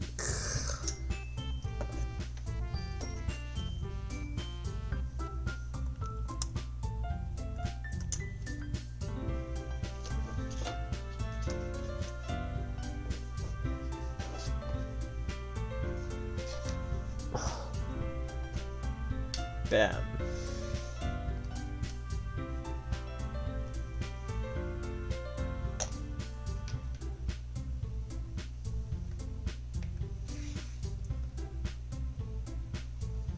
Okay. Her clear, confident voice fills the room. More than that, her inflection is pristine. She knows exactly how to apply emotion behind each line she recites, bringing the words to life. Isn't this something she's done before? Or is this something she's done before, or is she simply a natural? I glance around me. Everyone has their eyes on Monica. Sayori looks amazed. Yuri has an intense expression on her face that I don't understand. Finally, Monica finishes the recitation. The four of us applaud. Monica takes a breath and smiles. That was so good, Monica. Thank you very much. I was just hoping to set a good example. Are you ready to go next, Sayori? I'll go next. What? Yuri's fired up all of a sudden. Yuri clutches a sheet of paper between her hands and stands up. Keeping her head down, she walks quickly over to the podium. This poem is called... Yuri anxiously glances at each of us. You can do it, Yuri. It's called After Image of a Crimson Eye. Yuri's voice shakes as he starts reading the poem. Just a moment ago, she practically refused to do this. Why is she suddenly putting in so much effort? As Yuri gets past the first couple of times, her voice changes. It's almost like what happens when Yuri gets absorbed into her books. Her quivering words transform into the sharp syllables of a fierce and confident woman. The poem is full of twists and turns in its structure that she enunciates with perfect timing. This must be a rare glimpse into the whirling fire Yuri keeps concealed inside her head. Suddenly, she's finished. Everyone is stunned. Yuri snaps back into reality and glances around her, as if she bewildered even herself. It's up to me to save the situation. I'm the first to start applauding. Everyone joins me afterwards, and we give Yuri the recognition she deserves. It's not that we didn't want to applaud for her, but we were caught so off guard that we must have forgotten. As we applaud, Yuri holds the poem to her chest and rushes back into her seat. Yuri, that was really good. Thank you for sharing. Looks like Yuri is down for the count. Okay, I guess I'm next then. Sayori hops out of her chair and cheerfully walks to the podium. This one's called My Meadow. Sorry, I giggled. Sayori. It's a lot harder than I thought. How did you guys do it so easily? Try not to think of it like you're reciting it to other people. Imagine you're reciting it to yourself, like in front of a mirror or in your own head. It's your poem, so it'll come out the best that way. I see. Okay then. Sayori begins her poem. Somehow, it feels like her soft voice was made as a perfect match. The poem isn't aimlessly cheery like Sayori is. It's serene and bittersweet. If I were to read this on paper, I probably wouldn't think much of it. But hearing it come from Sayori's voice almost gives it a whole new meaning. Maybe this is what Sayori meant when she said she likes my poems. It's like I get to reach more deeply into someone I thought I knew through and through. Sayori finishes and we applaud. I did it! Good job, Sayori. Even Remy liked it. I guess that's a good sign. What does that even mean? It came out nicely, Sayori. The atmosphere of the poem fits you really nicely. But it might be that other poems wouldn't work quite as well with that kind of delivery. Huh? I don't really understand. In other words, I've seen poems of yours where that sort of gentle delivery wouldn't work as well. They might need a little more force behind them, depending on what you're reading. Oh, I know what you mean. I've been practicing that kind of thing. It's just embarrassing to do it in front of everyone. Yeah. Then next time, I'm gonna make you pick a poem that challenges you a little more. You don't have much time before the festival, you know. Okay. Now, who's next? Natsuki? Don't make me go before Remy. It's not like I can compare you to you guys anyway. Might as well let Remy lower everyone's standards a little before I have to do it. Natsuki. It's fine. I might as well get it over with. But it's not like I have much of a selection of what to read. I'll just have to go with what I wrote for today. I stand up and step in front of the podium. Everyone has their eyes on me, making me feel terribly awkward. I recite my poem. Since I'm not exactly confident in my own writing, it's hard to put energy into it. Despite that, once I finish, I receive applause anyway. Sorry I'm not really as good as everyone else. Don't worry about it so much. I think it's less about your abilities and more about your lack of confidence in your writing. That's something that'll improve over time though. Yeah, maybe. Alright then. That just leaves you, Natsuki. Yeah. I'm going.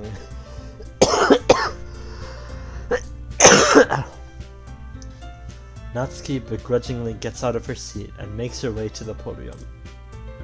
The poem is called... Why are you all looking at me? Because you're presenting. Anyway, the poem is called Jump. Natsuki takes a breath. Once she starts reciting the poem, her sour attitude disappears a little. While she's still a little unenthused, her poem has a rhythm and rhyme to it. It's Natsuki's trademark style, and it works surprisingly well when spoken aloud. The words feel like they bounce up and down, as if giving life to the poem. Natsuki finishes, and everyone applauds. She huffs back to her seat. That wasn't so bad, was it? Easy for you to say. You'd better not make me do that again. Well, do you at least feel prepared enough to recite a poem in front of other people? I mean, doing it in front of other people will be way easier. I can put on whatever face I want for other people, but when it's just my friends, it's just embarrassing. That's a surprise, Natsuki. I think it would be the other way around for me. Well, that's just how it is, so... Well, I guess in that case, you won't have much to worry about for the festival. That said, I want to thank everyone for coming through. It might be hard, but I hope that you all have an idea of what it's like now. Make sure you pick a poem and get enough practice before the festival, okay? I'll be making pamphlets, so let me know ahead of time what you'll be reciting. Jeez. I should probably find some other poem to recite instead. That's fine too. It doesn't have to be your own. I'm already pleasantly surprised that you're putting in all this effort for the club. It makes me really happy. Yeah, no problem. Okay, everyone. I think that's about it for today. I know the festival is coming up, but let's try to write poems for tomorrow as well. It's been working out really nicely so far, so I'd like to continue that. As for the festival, we'll finish planning tomorrow, and then we'll have the weekend to prepare. Monday is the big day. I can't wait! I can do this, I can do this. Alright. I stand up. There's no way I'll be able to find the same enthusiasm as Sayori and Monica, but I'll do my best to get through it. If it's for the sake of the club, and impressing Monica, then I'll have to do my best. Ready to go, Sayori? Yep. Look at you two, always going home together like that. It's kind of adorable, isn't it? Jeez, guys. Don't make such a big deal out of it. It must be a little nice, though. Well, how am I supposed to respond to that? It's okay, Remy. You don't have to say it. Whatever. Let's go already. I walk home with Sayori once more. Even though it's only been a few days, a lot of things have already changed. But today, Sayori is being a little quieter than usual on the way home. Hey, Sayori. Sorry, I was spacing out. No wonder. I was thinking about something from earlier. I like how we get to... Sayori fumbles with her words. So, let's just say that one day, Natsuki asks you to walk home with you. Huh? What would you do? What kind of question is that? You're kind of putting me on the spot here. Well...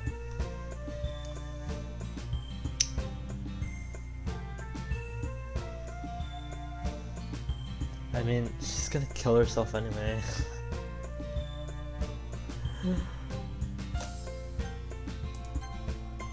Sayori, you really think I would ditch you for Natsuki? Yeah? But she's so cute and fun to be around. Jeez. I already see her in the club every day.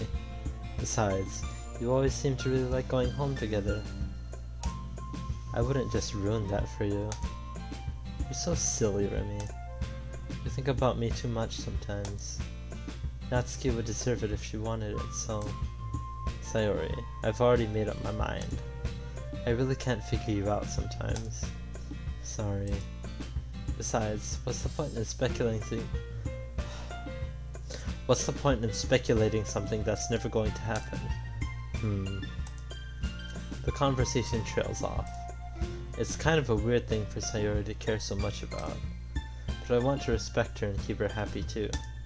Then again, the festival is only a few days away. Who knows what'll happen in that time.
Oh man.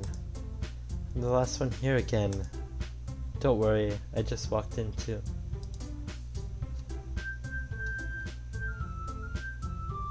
Are you practicing piano again?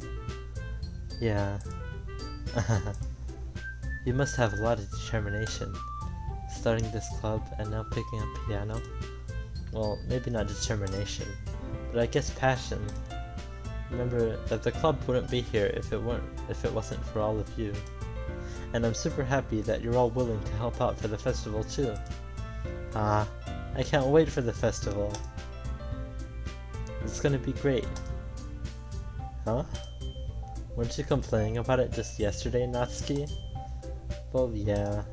I'm not talking about our part of the festival, but it's a whole day of school where we get to play and eat all kinds of delicious food.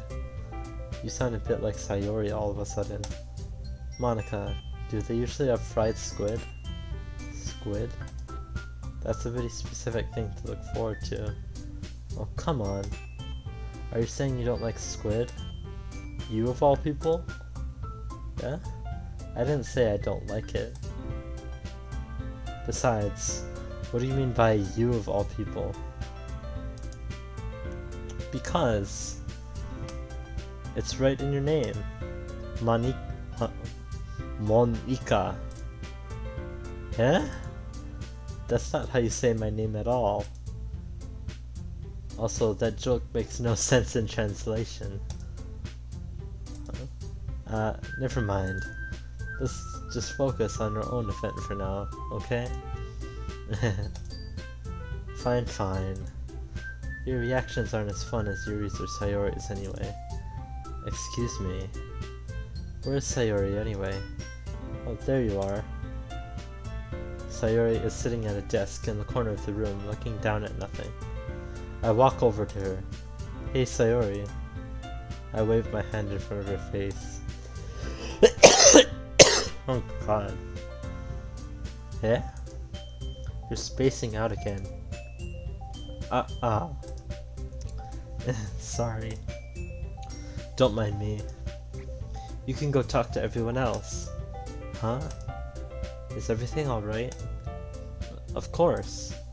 Why wouldn't it be? It just feels like you're a little off. Sorry for assuming things. Jeez, you worry too much about me. I'm fine, see? Sayori shows me a big smile.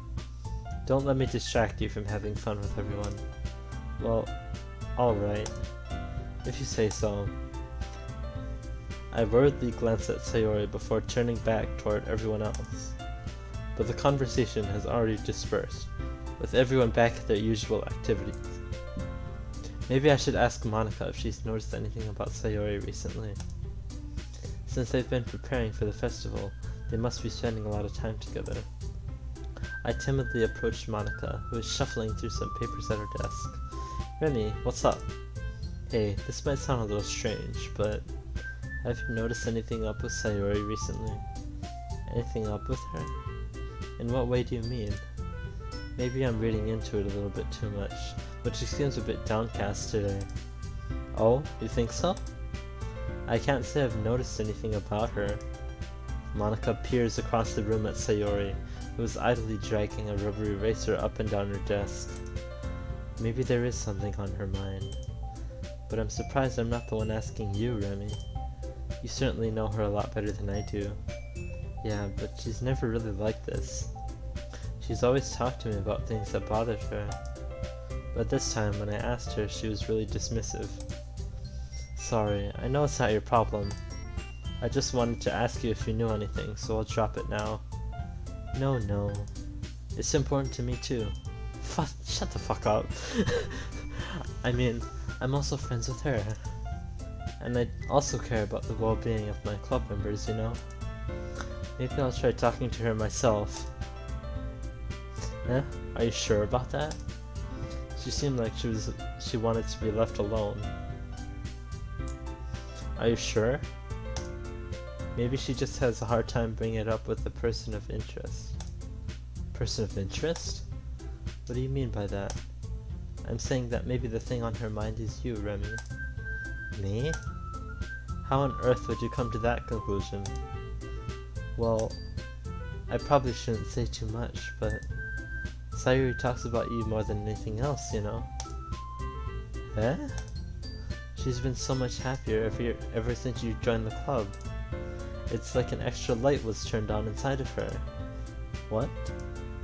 No way. Sayori is always like that. She's always been full of sunshine.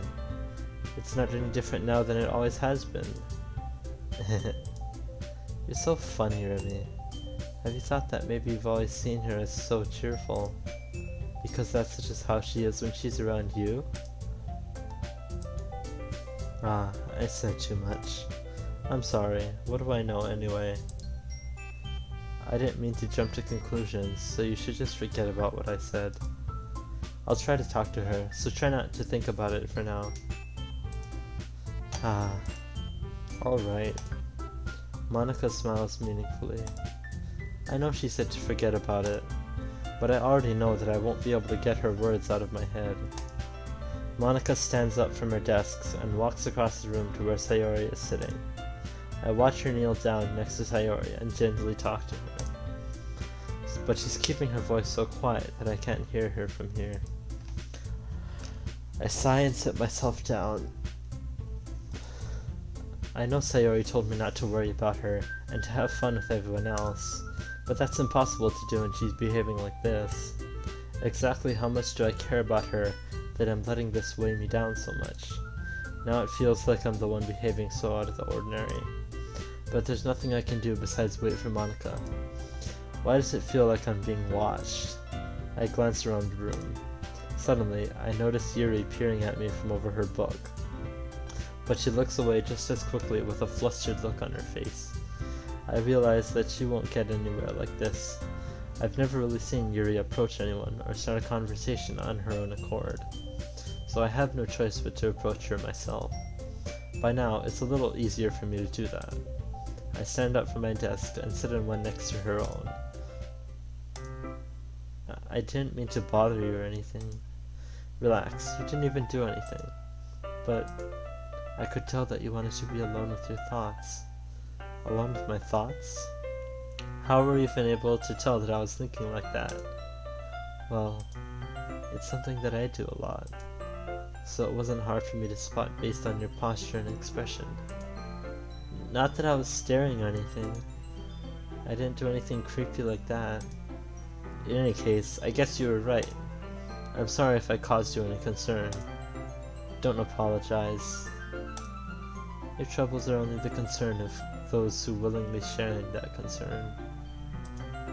Of course, there are certainly those who find the most comfort in keeping to themselves. But if you would prefer to share what's on your mind, then I would be glad to listen.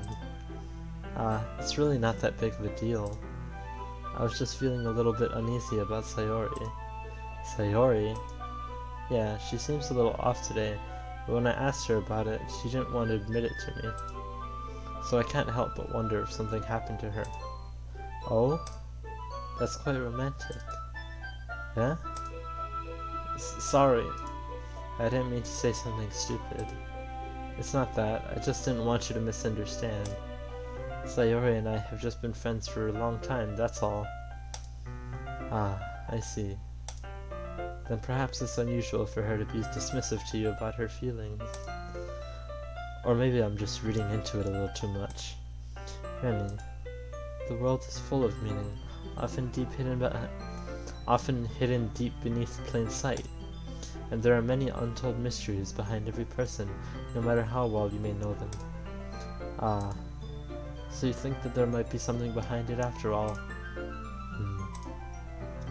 I think that Sayori is a very complex person. Her mannerisms on the outside don't always match what may be going on inside her head.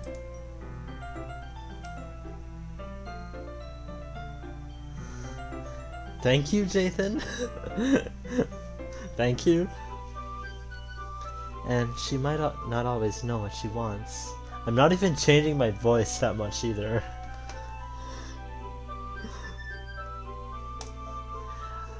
I noticed her strange behavior today too. And I also feel some concern for her. But in your case, it looked like she was fully occupying your thoughts, wasn't she? Well, I guess that was the case. Sayori. She really means a lot to you, doesn't she? I guess. Thank you. But you don't need to put it that way.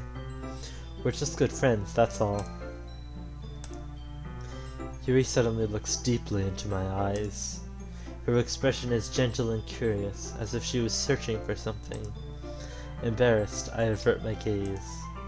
Sometimes, a person's mysteries aren't told even to themselves. And you, as someone honest and caring, may uncover feelings you weren't aware were in you. That is, I think that she would be a very fortunate person to have you feel that way about her. Yuri, you're giving me too much credit. I'm a pretty simple guy, so I think I'm pretty good at understanding my own feelings. I'm not nearly as sophisticated as you. That's not a compliment, is it? It is what it is. Anyway, as long as we're here, why don't we do some reading? Well, as long as you're okay with it. Yeah. I should be taking my mind off this whole thing anyway. Why don't we go ahead and get started? Yes, let's. Actually, I have a request. Do you mind if I make some tea first? Not at all. Thanks very much. If there's one thing that can make my reading time here any better, it's a nice cup of tea. Not to mention for yourself as well. Yuri stands up and makes her way to the closet. I follow and watch as she retrieves a small water pitcher from the shelf, the kind with a filter inside. Can you hold this for a second? Sure. Yuri hands me the water pitcher and also fetches an electric kettle. I'm going to plug this in at the teacher's desk, and then we'll go get some water. She walks past me and sets the kettle down on the teacher's desk. I simply watch her movements. To my surprise, the way she moves really contrasts her speaking mannerisms. Especially because of her long legs, Yuri appears elegant and methodical. Okay, may I have the water pitcher? Thanks, I'll be right back. I might as well walk with you. Yeah, why not? Shall we go then? Yeah. Where are you two off to? Huh? Yuri was gonna make some tea, so I suddenly realized how weird it sounds to explain this to Monica. We're just filling the water pitcher. Okay. Sorry, I was just a bit curious. That's just kind of a one-person job, isn't it? Monica, please mind your own business for once. Or do you want to tell me there's something wrong with helping it involve Remy in club activities? My mouth gapes. I suppose there's nothing wrong with that. Then let's go, Remy. Ah. Yuri quickly exits the room and I follow.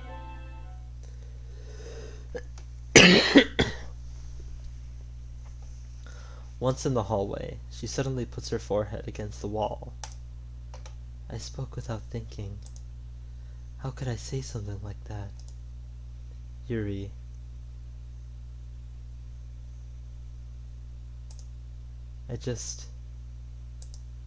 Something about the way she said that. It made me feel so irritated. What's wrong with me? No, Yuri. I think you did the right thing. I wasn't expecting it, but it's also not right for Monica to judge people like that. Emmy, how come even when I do something bad, you're being nice to me? Because nothing that you do is as bad as you make it seem in your head. Nobody's perfect. Shut up, McMaster. Nobody's perfect. We have emotions, and we can't always hide them away. But you always amplify things in your head. Your mind turns a light rain shower into a hurricane. Ah. No. Wouldn't you hate me for something as terrible as that? Why would I hate you? I can't hate someone for having emotions.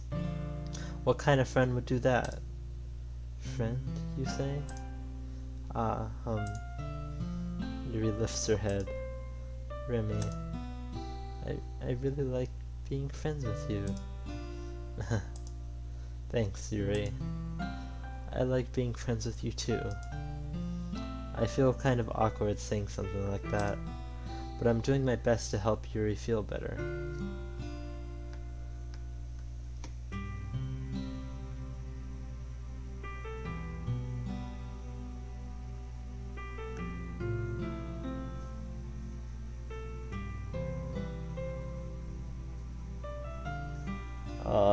Natsuki's still bitter. Anyway, yeah. Shall we go? Yeah. Yuri and I walk to the nearest water fountain. Once we fill up the water pitcher, we return to the classroom.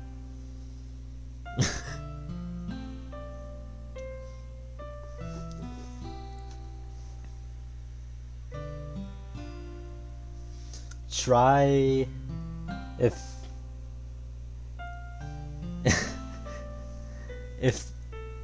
if Sean doesn't have it frozen, maybe like close it and go back.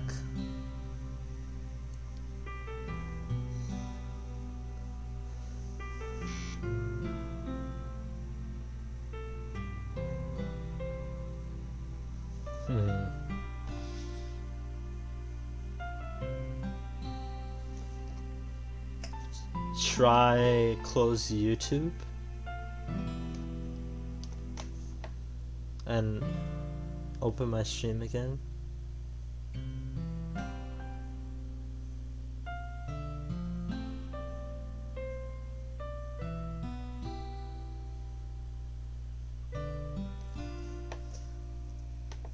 Is my face frozen?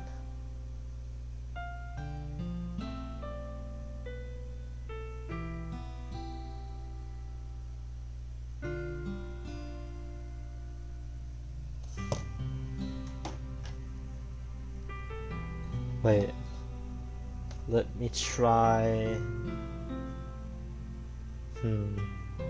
'Cause I got a Teams message.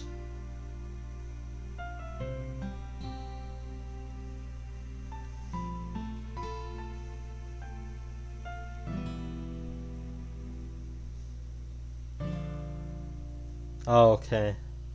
I got a Teams message, that's why it might have fucked it up. Let's try window it out and then go full screen again.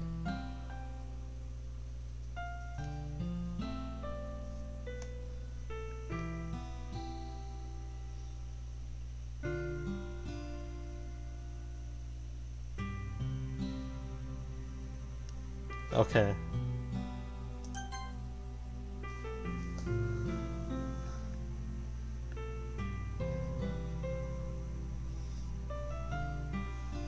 We're good now.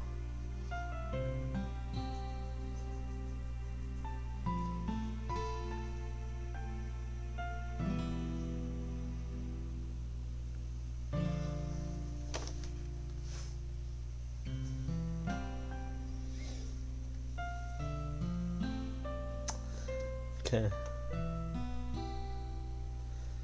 Once we fill up the water pitcher, we return to the classroom. Remy, do you like oolong tea? Yeah. Anything is fine. Very well. Yuri sets the temperature on the kettle to 200 degrees. Now it's time to get the teapot. You really do this properly, don't you? Of course. I shouldn't do any less when I'm making tea for others. Even if I'm not an expert on tea or anything. In that case, you'll only be even more impressed. Ah, perhaps I will. Yuri fetches the teapot and begins measuring the tea leaves. To my surprise, she even starts humming a little to herself.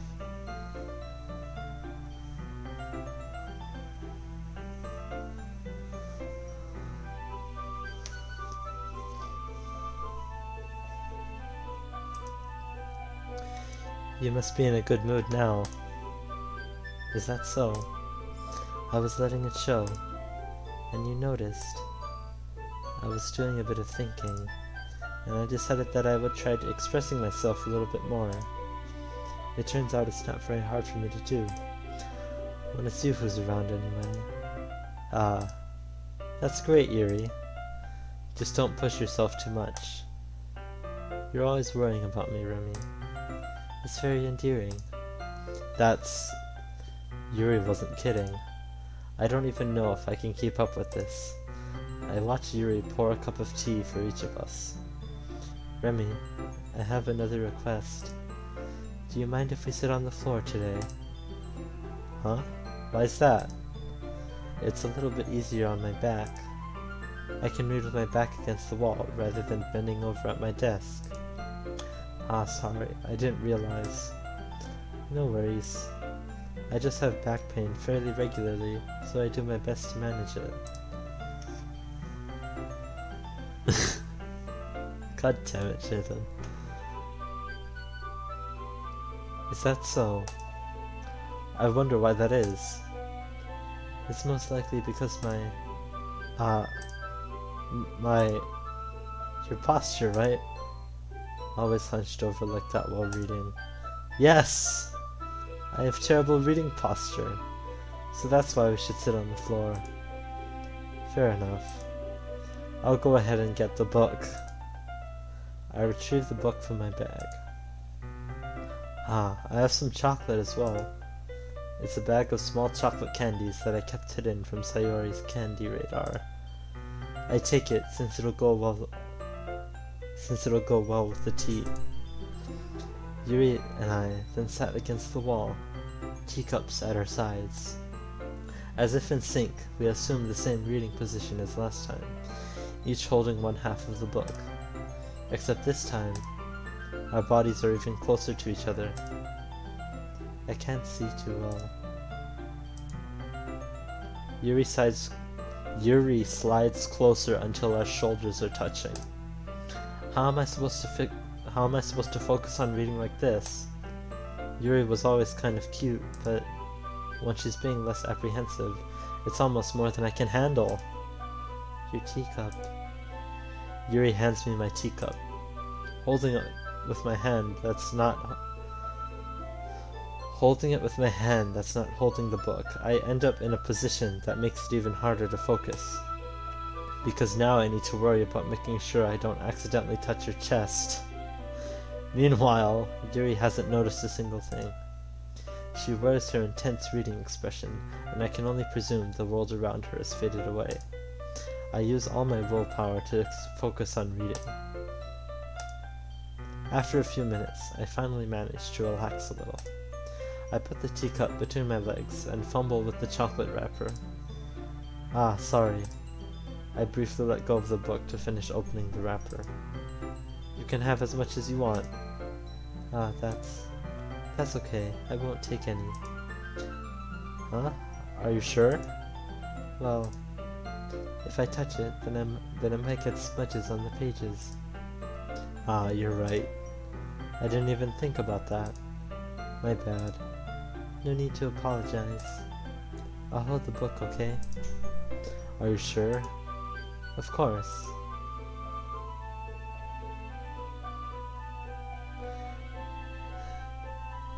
Yuri opens the book with both hands. She holds it so that I don't have any harder of a time reading from it.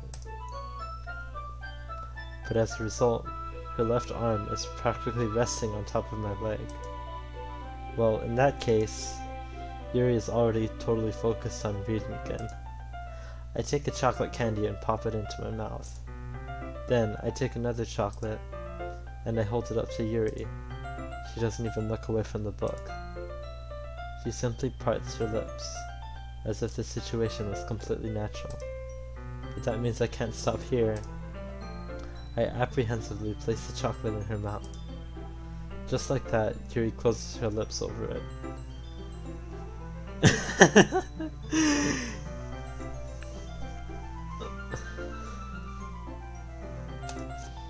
Yeah? Yuri's expression suddenly breaks. Did I just... Yuri looks at me like she needs to confirm what just happened.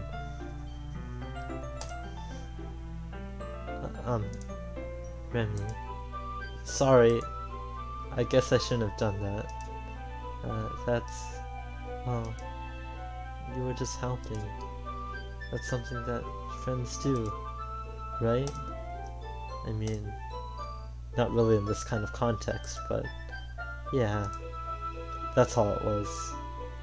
Yeah.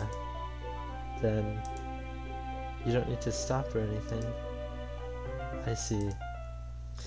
The situation has gotten really tense. Yuri tries to return to the book.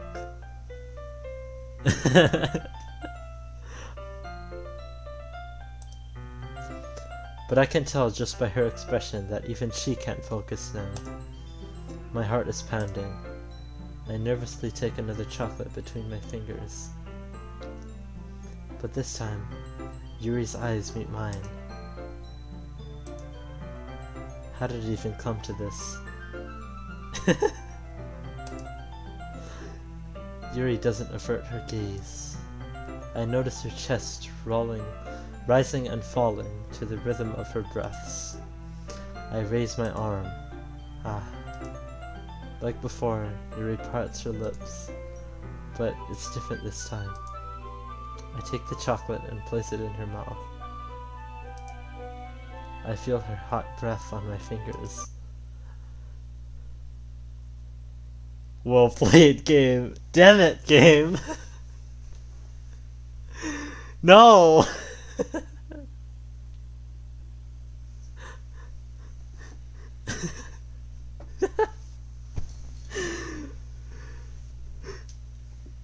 God damn it.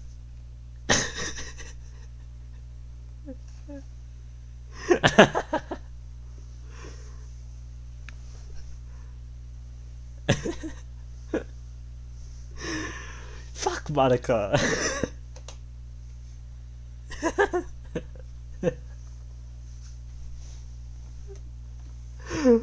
Fuck this game, man.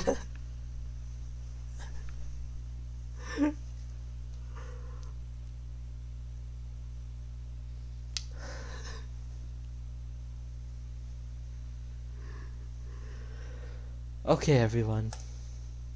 Well, Yuri jolts back. It's time to share poems. Remy, you can help Yuri put away the tea stuff, right? Yeah, of course. Okay, thanks. The spell is abruptly broken. I'll take care of the cups. Yeah. Yuri picks up the teacups from the floor. I pick up the bag of chocolates. In the end, we hastily clean up without so much a word between us. I get the feeling this is something neither of us will have the courage to bring up.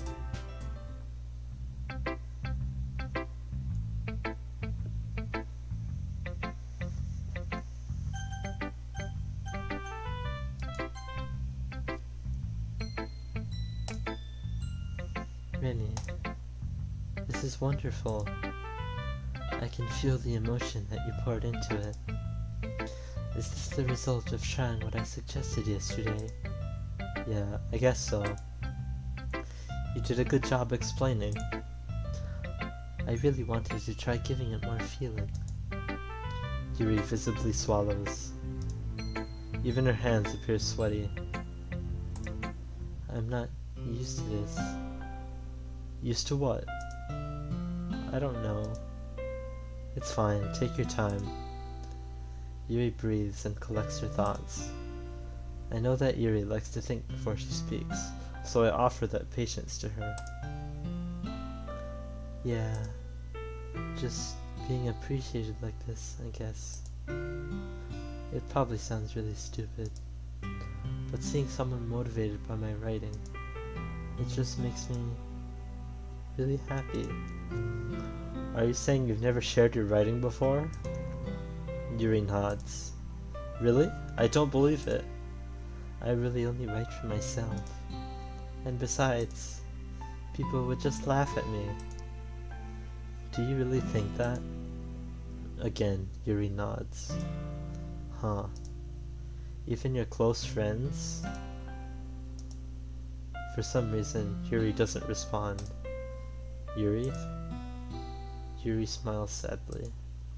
Remy, during lunchtime, I eat by myself. Did you know that? It's a great time to find a quiet spot and do some reading. In fact, I always have some books with me. You could say I really enjoy reading. Well, that's one way to put it anyway.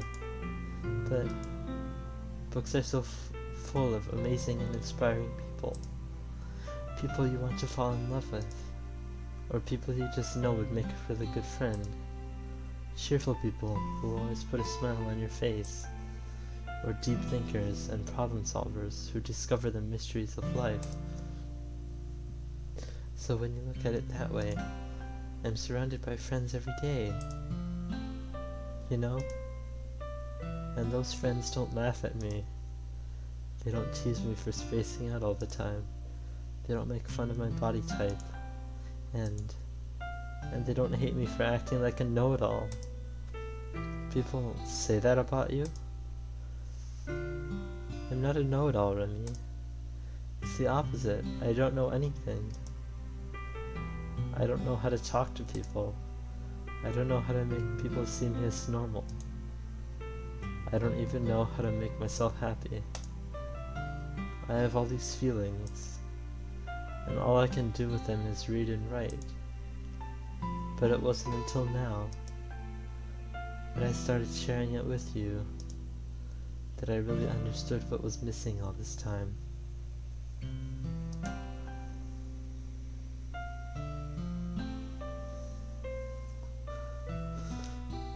But I haven't really done anything. No. That's wrong. Just being patient and respectful. That's really important to me. I know I'm a difficult person, really. I speak too slowly. I second guess myself all the time. I read too deeply into things. But every time, you've always treated me just like anyone else.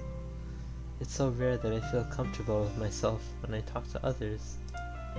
But that's why every time I talk to you, I just feel really happy. I see. Well, I treat you how you deserve to be treated, Yuri. And if other people don't see it that way, then screw them. I mean, I joined this club hoping I'd make friends. And I would say I've had at least one success. Wouldn't you? If you put it that way, yeah, We really are friends now, aren't we? Yuri puts her head in her hands, but this time she's smiling as she does it. Do you want to show me your poem? Yeah. Full. Millions of years in the making, where the womb of Earth chaotically meets the surface, under a clear blue sky and an expanse of bliss, but beneath grey rolling clouds an endless enigma. The easiest world to get lost in is one where everything can be found. One can only build a sandcastle where sand is wet, but where the sand is wet, the tide comes. Will it gently lick at your foundations until you give in, or will a sudden wave send you crashing down in the blink of an eye? Either way, the outcome is the same, yet we still build sandcastles. I stand where the foam wraps around my ankles, where my toes squish into the sand. The salty air is therapeutic. The breeze is gentle yet powerful. I sink my toes into the ultimate boundary line, tempted by the foamy tendrils. Turn back and I abandon my peace to erode at the shore. Drift forward and I return to earth forevermore.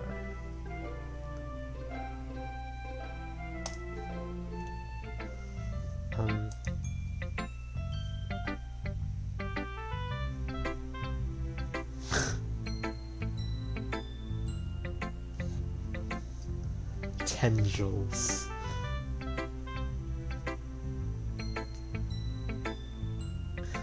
I'm aware that the beach is kind of an inane thing to write about, but I did my best to take a metaphorical approach to it. You say that like you didn't even want to write about it. Oh, you haven't heard? After yesterday, Natsuki and I, well, it was amusing that we wrote about something similar in such different ways. So, Natsuki wanted us to write down about the same topic as each other again. I suppose to better compare the differences in our writing styles, or thought processes. Anyway, it was her idea. Knowing her, it's no surprise that she'd want to do something like that. She probably just wants to show off. It's not like I have a particular interest in her writing style. I just went with her request. But, well, I suppose it's not so bad to write about something simple on occasion. It can be refreshing, you know? It's good for me to calm my thoughts once in a while. Yeah, I think I agree. Thanks for sharing.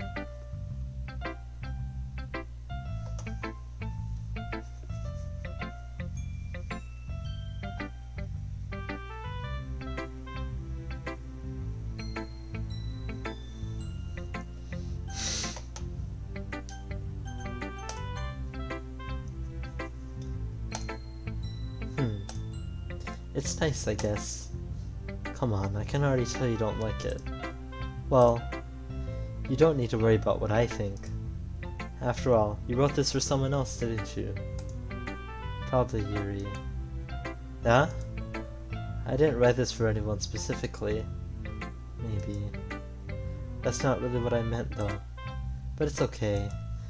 You're making new friends just like I was hoping. That makes me really happy. And you're happy too, right? In this club? Well, of course I am. Good. That's all that matters to me. Thank you, Remy. Sayori. Is there something wrong? Huh? No, nothing.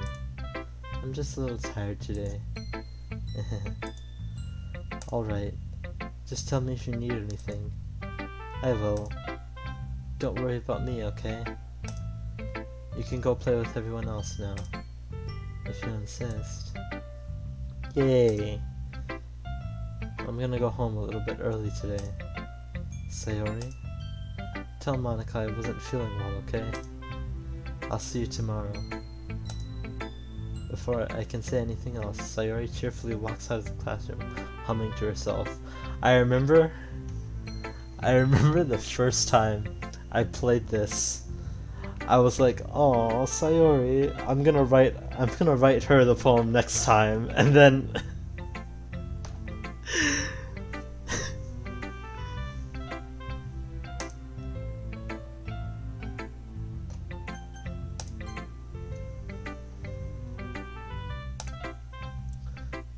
This one's alright. Alright. Yeah. I was like... Oh, I was like, oh, Sayori, I'm gonna write a poem for you next time. Because I went for Natsuki all the time.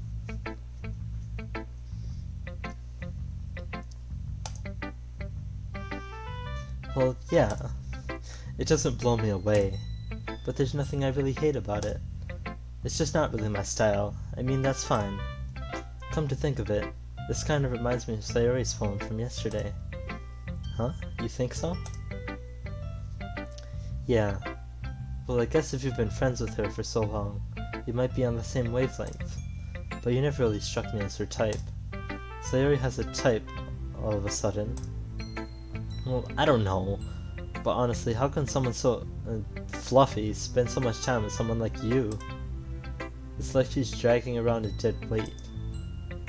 That was a little unnecessary. But think of it this way.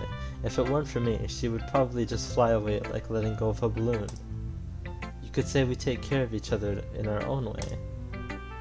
Whatever it is, I don't get it.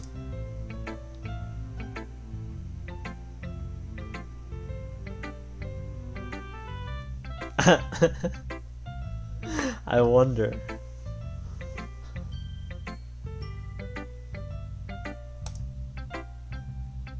Here.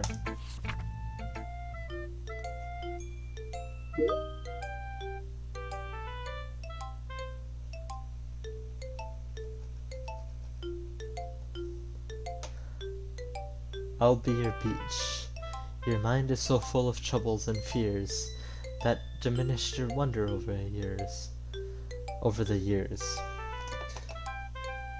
But today I have a special place, a beach for us to go, a shore reaching beyond your sight, a sea that sparkles with your brilliant light. The walls in your mind will melt away before the sunny glow.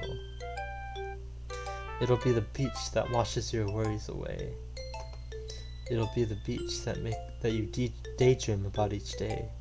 I'll be the beach that makes your heart leap in a way you thought had left long ago. Let's bury your heavy thoughts in a pile of sand, bathe in sunbeams and hold my hand. Wash your insecurities in the salty sea, and let me see you shine. Let's leave your memories in a footprint trail, set you free in my windy sail, and remember the reasons you're wonderful when you press your lips to mine. I'll be the beach that washes your worries away. I'll be the beach that you daydream about each day. I'll be the beach that makes your heart leap in a way you thought had left you long ago. But if you let me by your side, your own beach, your own escape, you'll learn to love yourself again.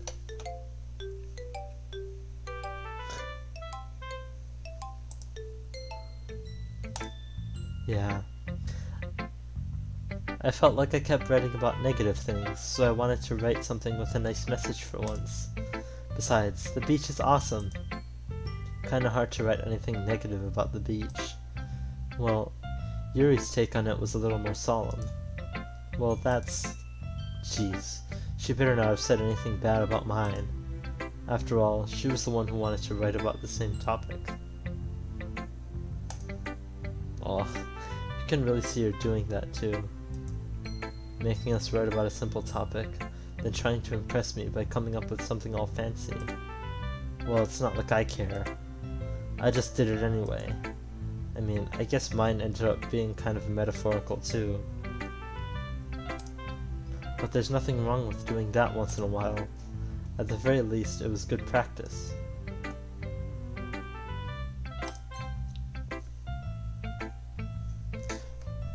I'm gonna turn my AC on real quick.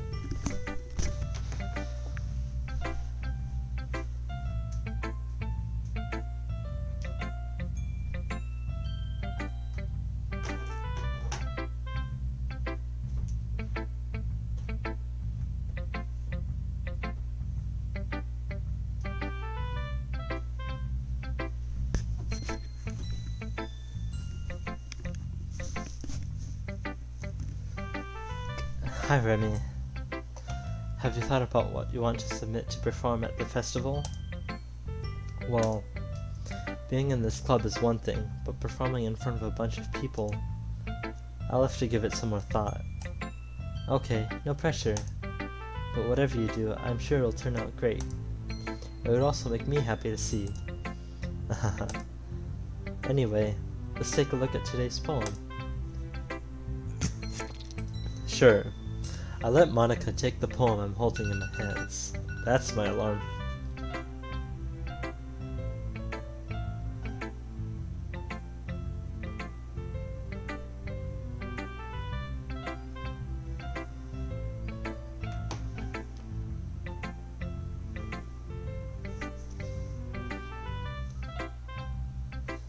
It is on now.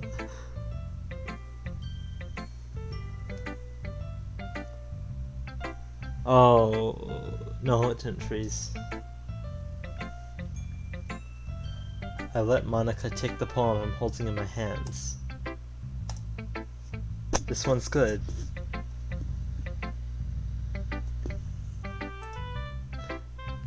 It feels like you're not only getting more comfortable with your style, but the imagery is better than the last one I read. Just wondering, but have you been finding inspiration in Yuri's writing style? I guess so. You can't deny that she's talented. Yeah, totally. I think her poems are the most romantic. That's the best way to describe it. She's like a totally different person when she picks up a pen. I noticed that too. Or when she's talking about literature, it's like a light turns on inside her. Sadly, it's hard to get much personal conversation out of her. Trust me, I've tried. Who knows what goes on in that head of hers? I hope you don't mean that in a bad way. No, of course not. I just meant that I wish she didn't keep so much to herself.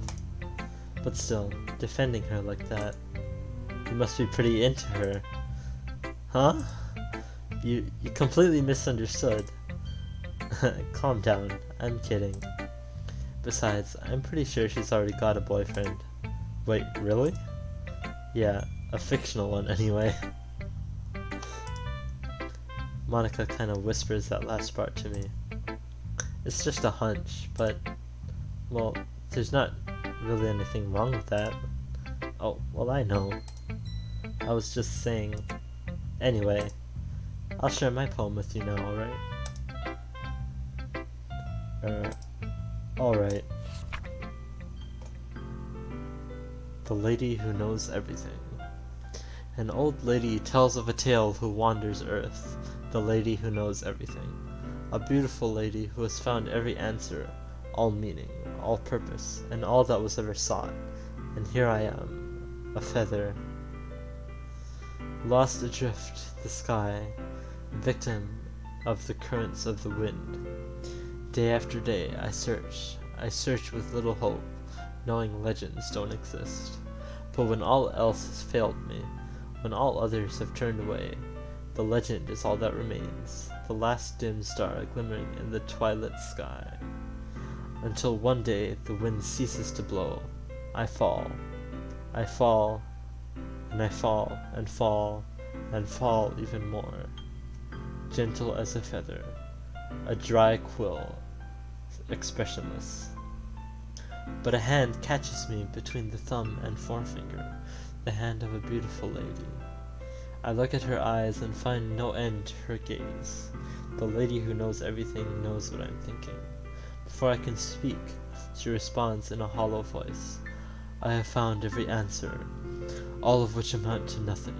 There is no meaning, there is no purpose, and we seek only the impossible. I am not your legend. Your legend does not exist. And with a breath, she blows me back afloat, and I pick up a gust of wind.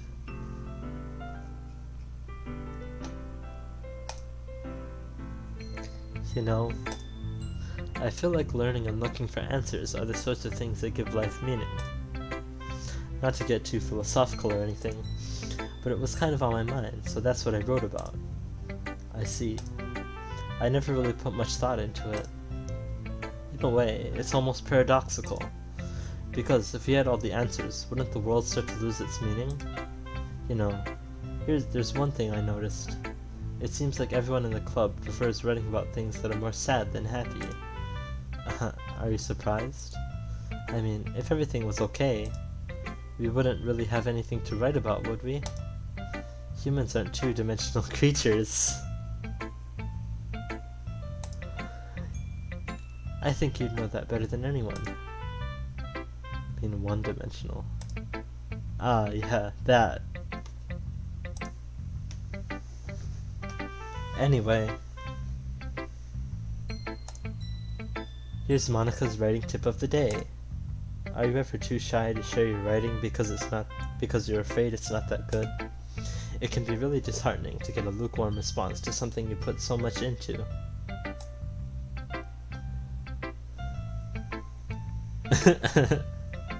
Well, but if you find other people who enjoy writing, then sharing becomes a lot easier. Because instead of just telling you that your writing is good, or okay, or bad, they'll want to focus more on everything that went into it, and the things you can work on. It's much more encouraging that way, and it will make you want to continue improving. It's almost like having your own little literature club, don't you think? That's my advice for today. Thanks for listening. Okay, you three. We're all done sharing poems, right? Why don't we start figuring out... Hold on a second. Is it just me, or did you say something strange just now? Huh? Something did sound a bit unusual. That's right. You deviated from your usual catchphrase when addressing the club. Catchphrase? I don't have a catchphrase. Jeez. Why is the mood so weird today? Look, even Yuri isn't immune to it. Stagnating air is common foreshadowing that something terrible is about to happen.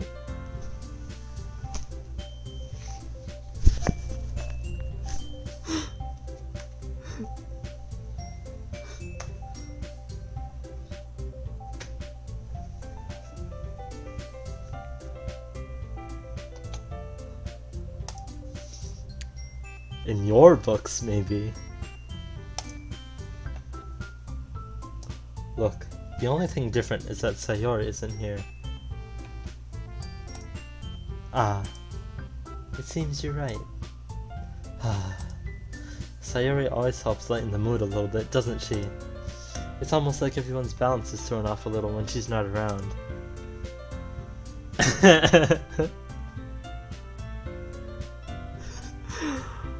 Where the hell did she run off to anyway? I thought she just went to pee. Natsuki, please show some decency. Oh, come on. She actually wasn't feeling too well and went home early. Is that so? I hope she's alright. Seriously? Of all the times to not go home with her, you picked the time she's not feeling well. So much for you two being all lovey-dovey. No! First of all, stop misunderstanding my friendship with Sayori. And second, she's kind of been avoiding me today, so I didn't want to force it. Oh? That curious expression coming from Yuri of all people. Calm down, guys. I talked to her earlier, and everything is fine. What did she say? Anyway, we need to figure out the rest of the festival preparations, so... let's decide what everyone will be doing this weekend.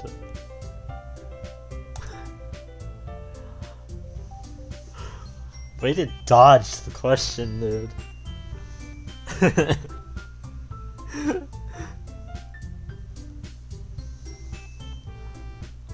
I already know what I'm doing. That's right. Natsuki will be making cupcakes, but we might need a lot of them and different flavors. Can you handle that all by yourself, Natsuki? Challenge accepted. And as for myself, I'm going to be printing and assembling all the poetry pamphlets. Sayori will be helping me design them. And as for Yuri,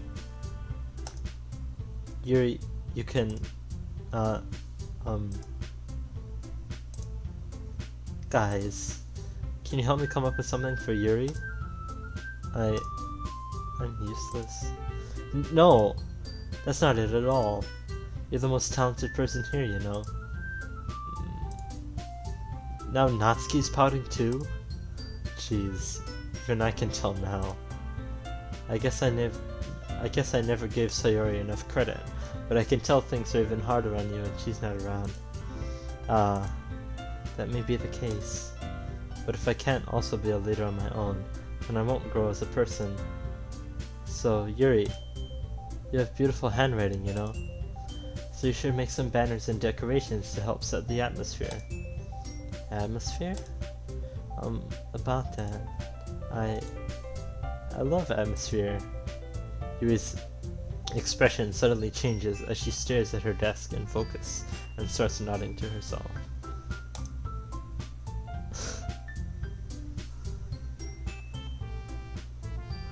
Your mind is already racing, I see. That's great. You'll be a wonderful help, Yuri. But anyway, that just leaves you, Remy. The one who is truly useless. Don't say that. In fact, both Natsuki and Yuri have some pretty heavy tasks to handle. It would probably go a long way to give one of them a hand. You could always help me out as well. I'd be really appreciative of that. Ah, is Monica suggesting I spend the weekend with one of my club members? How on earth are they going to respond to a suggestion like that? Ah, I suppose I wouldn't mind a little bit of help. Well, even if you don't know how to bake, there's always some dirty work I could give to you. It's not like Monica's gonna give me a choice, and you shouldn't be sitting on your butt anyway. Natsuki tries to mumble a bunch of excuses like that. If I recall, Natsuki, you mentioned that you would like to handle the baking on your own. Remy may not like to be around if you only make him out to be a nuisance. So therefore, he may be more suited to assisting with the decorations. Hold on, I never said that. How hard could it be to make a few decorations anyway? Sounds more like you're just making excuses for me to... What are you saying? It will be extremely meticulous work. And baking isn't? Just what do you think? Guys, let's settle down for a moment. In the end, I think it's up to Remy to decide how he'd like to contribute. Besides, he hasn't really gotten the chance to spend any time with me yet, you know? So I'm sure he's interested in... You literally just said... I'm surprised as well. Sorry.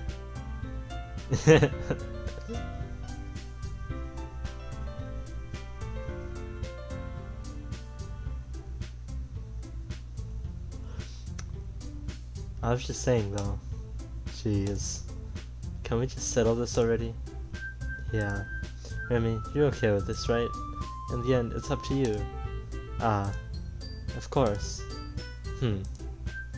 Very well. In that case, everyone looks straight at me. But of course, I'm gonna go with...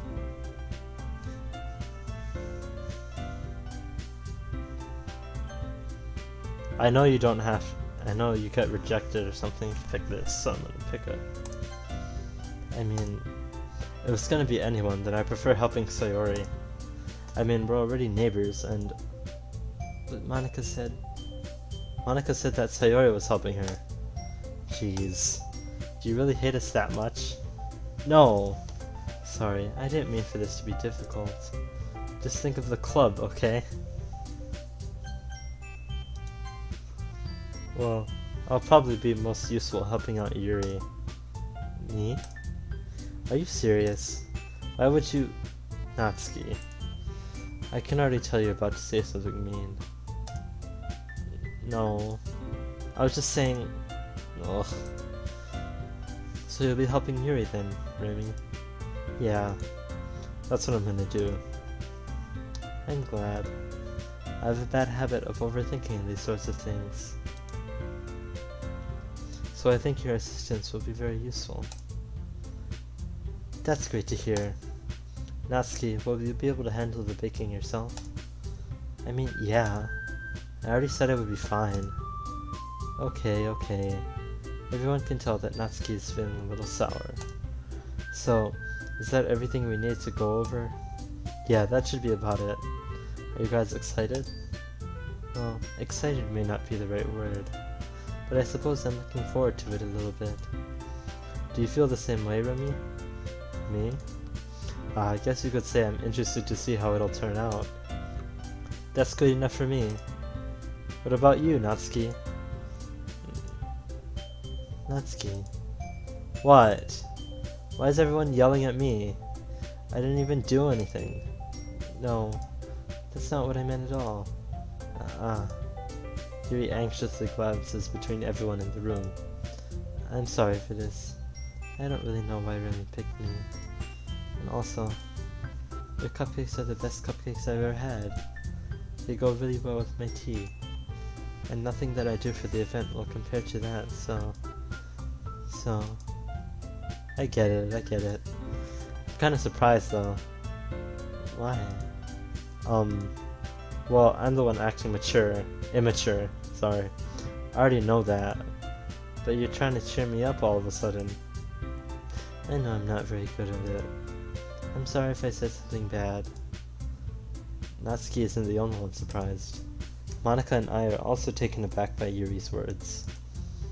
When she already has trouble with words, trying to cheer someone up must be far out of her own comfort zone. But I begin to understand.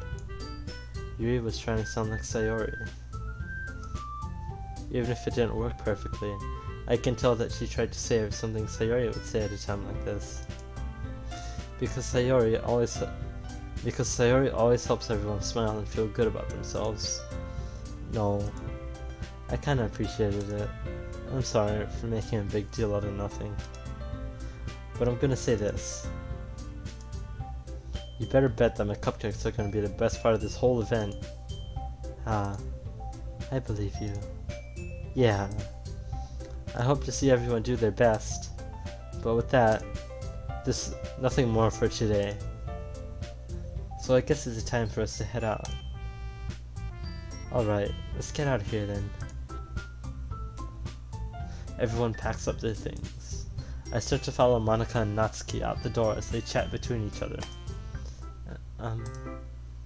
Huh? I turn around. Sorry. I realize that I don't have any way of contacting you this weekend. Oh, you're right. I can't believe that slipped my mind. Should I give you my phone number? I think that would be the best way, yes. Alright then. Yuri and I exchange phone numbers. Okay. Then I'll be stopping by your house on Sunday. Huh? My house? Is that a problem? No, not at all. I just thought that I would be the one going to your house since I'm the one helping you. I suppose that makes sense. But if you don't mind, I think I would prefer going to your house. Alright. In that case, it won't be a problem. I decide not to press Yuri for a reason. It's not like it should matter either way, so I'll just need to make sure my room is clean. I hope I manage to make myself useful in some way. I'm not nearly as creative as you are.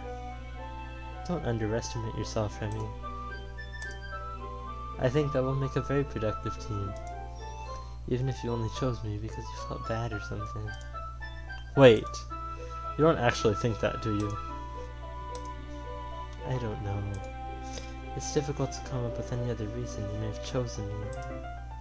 You're forgetting the one reason with the most common sense. I chose to help you because that's what I wanted to do. But... Yuri thinks to herself with an extremely tense expression. Yuri, you're overthinking this. You wanted me to point out when you're overthinking, right? Huh? I didn't realize. I'm telling you, I want to. That's all there is to it. Do you believe me? Yuri thinks really hard again. She looks straight into my eyes for a long while. I believe you. As if it took her tremendous effort, Yuri finally says that and relaxes her expression. And I'm really looking forward to Sunday. Yeah, I am too. After that exchange, I make my way out the door and Yuri follows. I can't believe this. Yuri is going to be coming to my house on Sunday? Even though I would have preferred to do this with Sayori, my anxiety still shoots through the roof. I guess I've gotten pretty used to handling her at this point. But who knows what might have ended... But... Who knows what might have... But who knows what might end up happening when we're outside of school. She even told me she was looking forward to it. I shake my head. Why do I feel nervous that Sayori finds out about this? It's not like we feel that way about each other. Besides, like Monica said, this is about the club. I have nothing to worry about. If I just go with it, then I'll have a good time. It's already Sunday. I've been getting increasingly anxious about Yuri's upcoming visit. I keep telling myself there's no reason to be nervous, but it doesn't help much. Yuri is clearly an introvert, and also an intimate person in general. There's no doubt that she'll open up a little bit when it's just the two of us. Meanwhile, we've been texting occasionally. She was extremely apprehensive at first, but it wasn't long before I was already learning more about her. But putting Yuri aside, I haven't heard a thing from Sayori since she left club early the other day. It's not like we text each other all the time or anything, but I've been worried about her in the back of my mind. Between what Sayori said and what Monica said, is it really okay for me to put Sayori's feelings aside when she might need me? I decide to visit Sayori before Yuri comes over.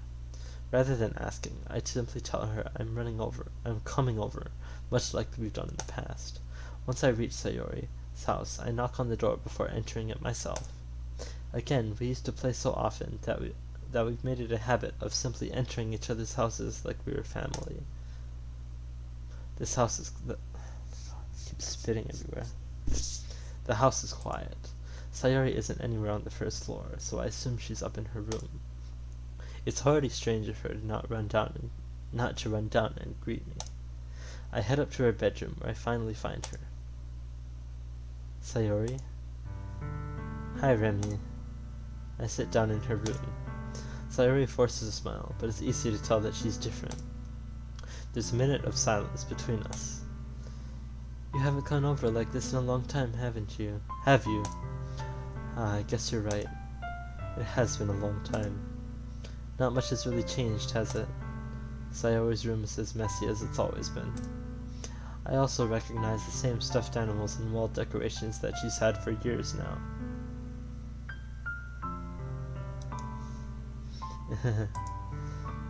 If you came over more often, it wouldn't be such a mess. That's because I end up cleaning it for you. How come you suddenly wanted to come over today? Aren't you supposed to see Yuri today? Yeah, but... Wait, how did you know that? Sayori had already left by the time that we decided that last meeting. Monica told me. It's only natural for her to keep me informed about the festival preparations, right? Ah, that's true. But what about you? Aren't you going to be helping Monica today? Of course. But I'm just helping her online. We didn't plan to meet up or anything. Ah, so it's just me and Yuri then. Yep. There's more silence between us. Sayori stares in a random direction. Everything about her behavior is really uncharacteristic. I finally get to the point. I just wanted to see how you were doing after you left on Friday. When something's wrong, you can't hide it from me. I know you too well. So, Sayori smiles, shaking her head. That's no good, Remy. Huh? Why can't it just be like it's always been? This is all my fault. If I didn't get so weak and accidentally express my feelings, if I didn't make that stupid mistake, then you wouldn't have been worried about me at all. You wouldn't have come here. You wouldn't have even been thinking about me right now. But this is just my punishment, isn't it? I'm getting punished for being so selfish. I think that's why the world decided to have you come over today. It just wants to torture me. Sayori! I grab Sayori by the shoulders. What on earth are you saying? Are you listening to yourself right now? I know something happened to you. There's no other explanation for you to be like this. So tell me already. Until I know, I won't be able to stop thinking about it. Sayori gives me an empty smile. You really put me in a trap, Remy. But you're wrong. Nothing happened to me. I've always been like this. You're just seeing it for the first time. Seeing what? What are you talking about, Sayori? You're really just gonna make me say it, aren't you, Remy? I guess I have no choice this time. The thing is, I've had really bad depression my whole life. Did you know that? Why do you think I'm late to school every day? Because most days, I can't even find a reason to get out of my bed. What reason is there to do anything when I fully know how worthless I am? Why go to school? Why eat? Why make friends? Why make other people put their energy and caring to waste by having them spend it on me? That's what it feels like. And that's why I just want to make everyone happy, without anyone worrying about me. I'm in shock. I can't even figure out how to respond.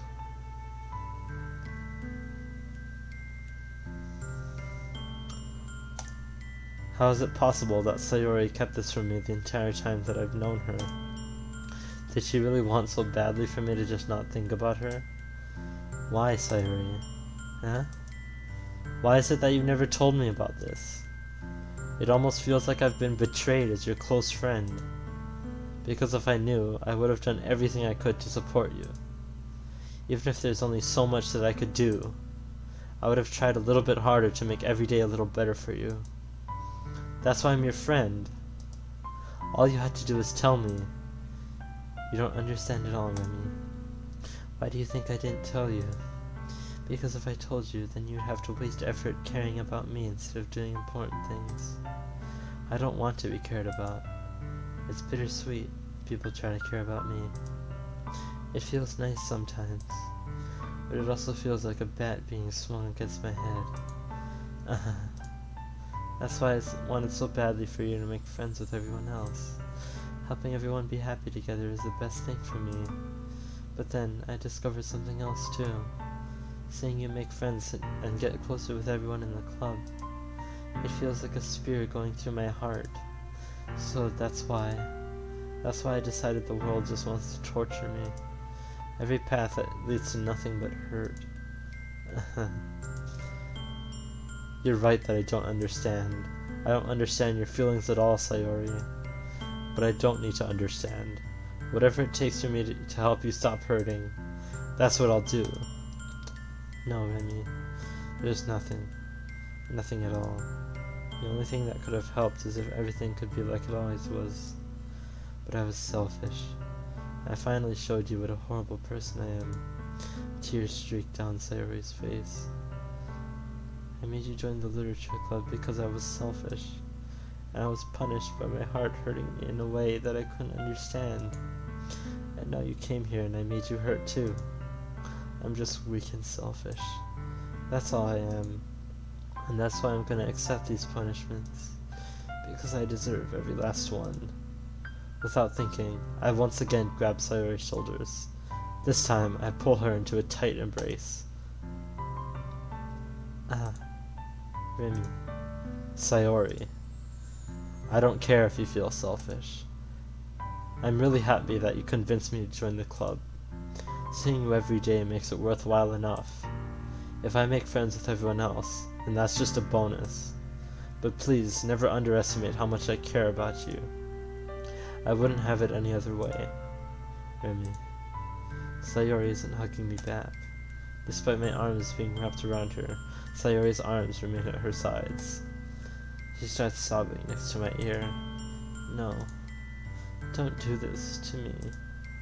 Please don't do this. Remy. Sayori barely manages to speak between her sobs. I don't know if I'm doing the right thing, but all I want is for her to know that I care. If you have it in you to call yourself selfish, then you have to let me be selfish too. No matter what it takes, I'll figure out what needs to change. I'll make these feelings go away. And if there's anything that you need me to do, then you better tell me. I'll get mad if you don't. I don't know. I don't know. I don't know. Gently, Sayori finally puts her arms around me in return. I don't know anything. It's all really scary. I don't understand any of my feelings, Remy. The only time I'm not feeling nothing is when I'm feeling pain. But your hugs are so warm, and that's really scary too. Sayori lets me go. As she does so, I let her go as well. The festival is tomorrow. Yeah. It's gonna be fun, right? Yeah. How would you like for me to spend it all with you? It's what I want. I promise. I think that would be nice then. Yeah. Sayori wipes her eyes. If I could spend the whole day here, I would. Of all days, this has to be the one where I have other plans. Maybe I should cancel. No, don't. Please don't. If you did that, then I really wouldn't forgive you. But it's almost time for Yuri to meet me at my house. At the very least, do you want to come along and help out? It would be fun. To my surprise, Sayori shakes her head. I'm sorry. I don't know if that would be very good for me today. You understand, right? It's kind of hard for me to fully understand. But I'm trying my hardest. It's okay. Don't worry too much about it. I'll see you tomorrow, okay? Alright. I look forward to it. I say goodbye to Sayori and exit her house. On the way home, I find myself still feeling uneasy. But it's hard for me to keep thinking about it when Yuri's about to come over too. I think Sayori was right. I shouldn't be worrying too much, and we're definitely gonna have a great time tomorrow. I should just focus on what's ahead of me.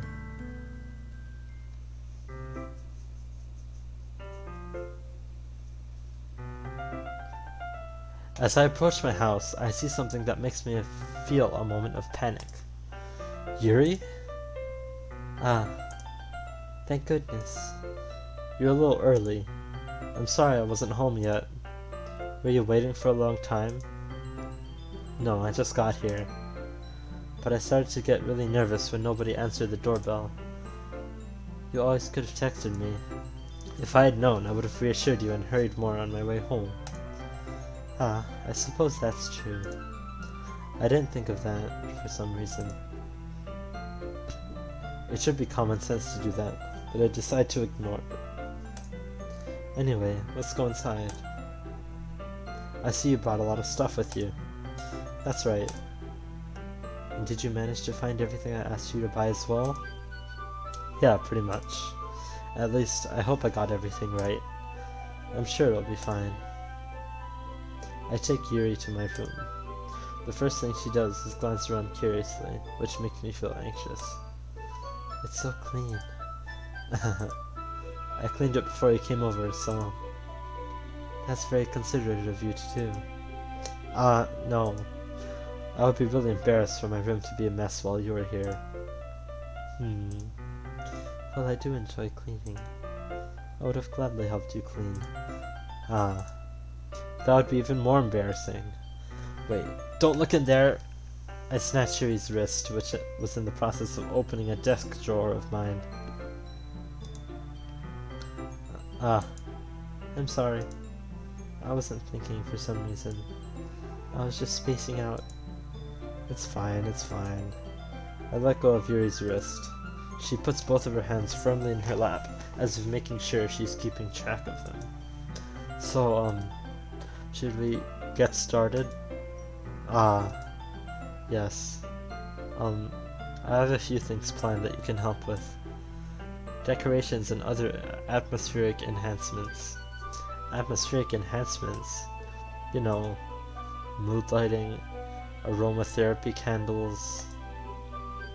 Oh wow. I didn't know you planned on taking it that far. Of course.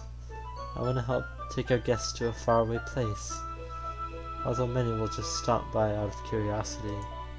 And for cupcakes, I guess, I'm determined to provide an experience that will leave them wanting more. That's great. It's easy to forget that you're a pretty intense person. Ah, intense? I guess that's the best way to put it. Is that a bad thing? No, not at all. It's something that I like about you, actually. Is that so? That makes me feel relieved.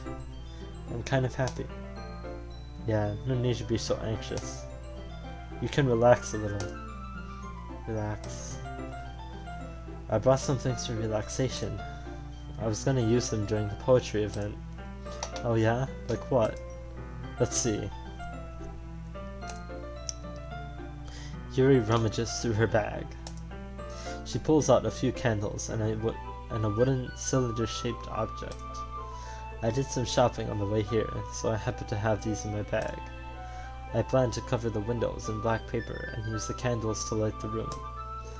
I think that would be amazing, don't you? Yeah, that would be really neat. What's that wooden thing, though? Oh, this? It's a diffuser for essential oils. How familiar are you with aromatherapy? Not familiar at all. Is that so? It's one of my favorite contributors to a positive atmosphere. Depending on the oils or herbs you use, you can change the mood of the air itself. You can even feel it permeate through your body. Relaxation, positive energy, romance, reflection. It's almost like magic. Yuri takes the cylinder and pushes the switch on the bottom. In just a moment, a thin ray of vapor begins to spout through a small hole on the top. Sorry. Wow, that smells wonderful. What kind of mood is that one from? This is a jasmine essential oil. It smells a little sweet and flowery, right? Donnie. That's a good way to describe it. I chose jasmine for the event because it provides more than relaxation. Jasmine enhances your emotions and helps you feel them flow through your body. You feel warmer and your heart pounds more heavily. Don't you think that would be perfect for sharing our poems? It does sound suitable. But you seem to know a lot about this, so I'll trust your opinion with anything. Yuri smiles gently, clearly enjoying herself. She again reaches into her bag and pulls out several spools of thin ribbon. What are those for? Well, did you purchase the origami paper I asked you to get? Yeah, I have it over here. We won't be using the paper for folding origami. What I'd like to do is write a different word on each paper. We'll need about 100 of them. Oh yeah? What will those be used for? Well, I'm gonna cut pieces of ribbon to hang from the doorway of the classroom. Then, we can fasten the paper onto the ribbons to create a doorway curtain. Wouldn't that be beautiful? It would also catch the eye of those passing by the room. It may attract them to peek inside. That's really creative. I had no idea you'd be so good at this, Yuri. Is that so? Well, I suppose I do get a little intense, as you put it. Yuri giggles with red cheeks. Is it just me, or is she more relaxed when it's just the two of us? Or maybe it's the excitement she feels from sharing something that she enjoys. Here's a marker, Remy. You can write any characters you want. I'll help you once I finish cutting the ribbons. Alright. Sitting on the floor together, the two of us get to work. I carefully draw a different character on each paper, doing my best to manage my bad handwriting. Yuri unravels a long strand of red ribbon to a desired length. Then she reaches into her bag once more and pulls out a pocket knife.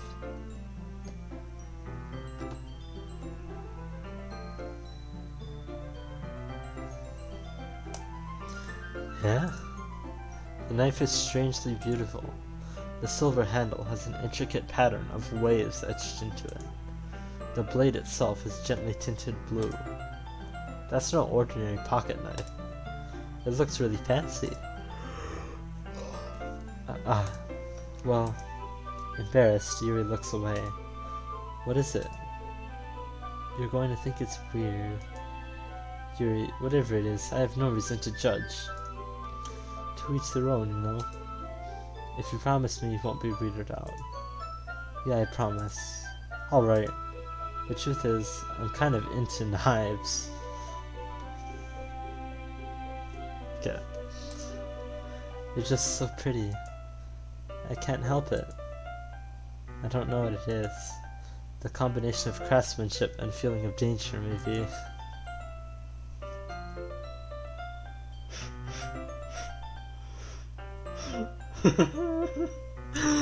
Oh, what am I saying?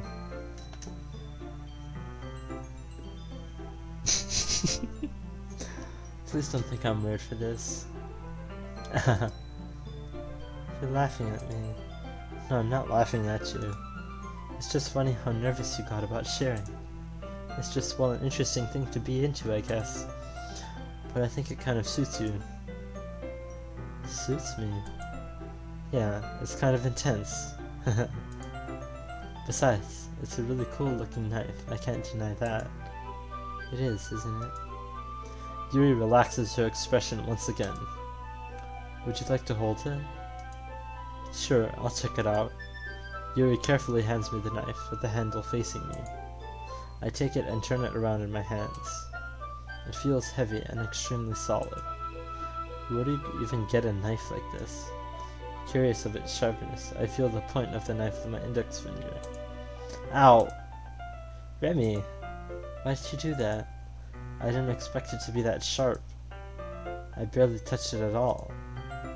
It's my fault. I should have warned you. This knife is extremely sharp. It can cut through skin like it's paper. Oh no. A small drop of blood trickles down the side of my finger. Yuri takes my hand and gives the wound a closer look. He stares at it and noticeably fidgets. If it's squeamish, I'll go wash it off now. Without warning, Yuri puts my finger in her mouth and licks the wound.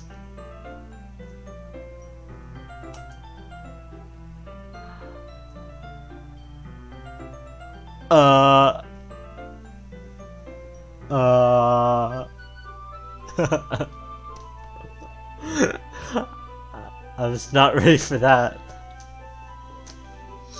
Donnie, how did your message get deleted? Oh, retracted, never mind. That is, I have to admit, that is. I feel her tongue curl around my finger. Startled, I instinctively pull my hand back. Oh, please forgive me. I wasn't thinking. Yuri lowers her head, her face burning up. Yuri, that's the most embarrassing thing I've ever done. How could I do something like that? I'm sorry. Sure, it was a little weird and it took me by surprise. But I guess she was just trying to help, right? Yuri, I think you're overreacting a little. She doesn't lift her head. What if she doesn't recover from this for the rest of the afternoon? Alright, you know what? This might be a stupid thing to do, but I do it anyway. I take Yuri's hand I was like, no, he's not gonna do that. Remy, did you... I knew that would be a bad idea. If not for the sweet aroma of the jasmine oil, the air would be extremely heavy right now. You're so weird, Remy. Yuri giggles shyly. Huh? Yuri calling me weird? I have no response to that. Where do you keep your bandages? I don't think I need one actually. It was a tiny cut. Look, it already stopped bleeding. Finger looking good. I see. That's relieving. The tension is quickly lifted. We each resume our respective activities. I watched Yuri's knife cut through the ribbon like it's nothing but air. Meanwhile, I continue to make progress on the paper. After we finish attaching the paper to the ribbons, we lay them all out side by side. It looks better than I expected and will be very effective as a door curtain. It looks great. Good thinking coming up with this, Yuri. Ah, thanks. It's just something I saw online, really.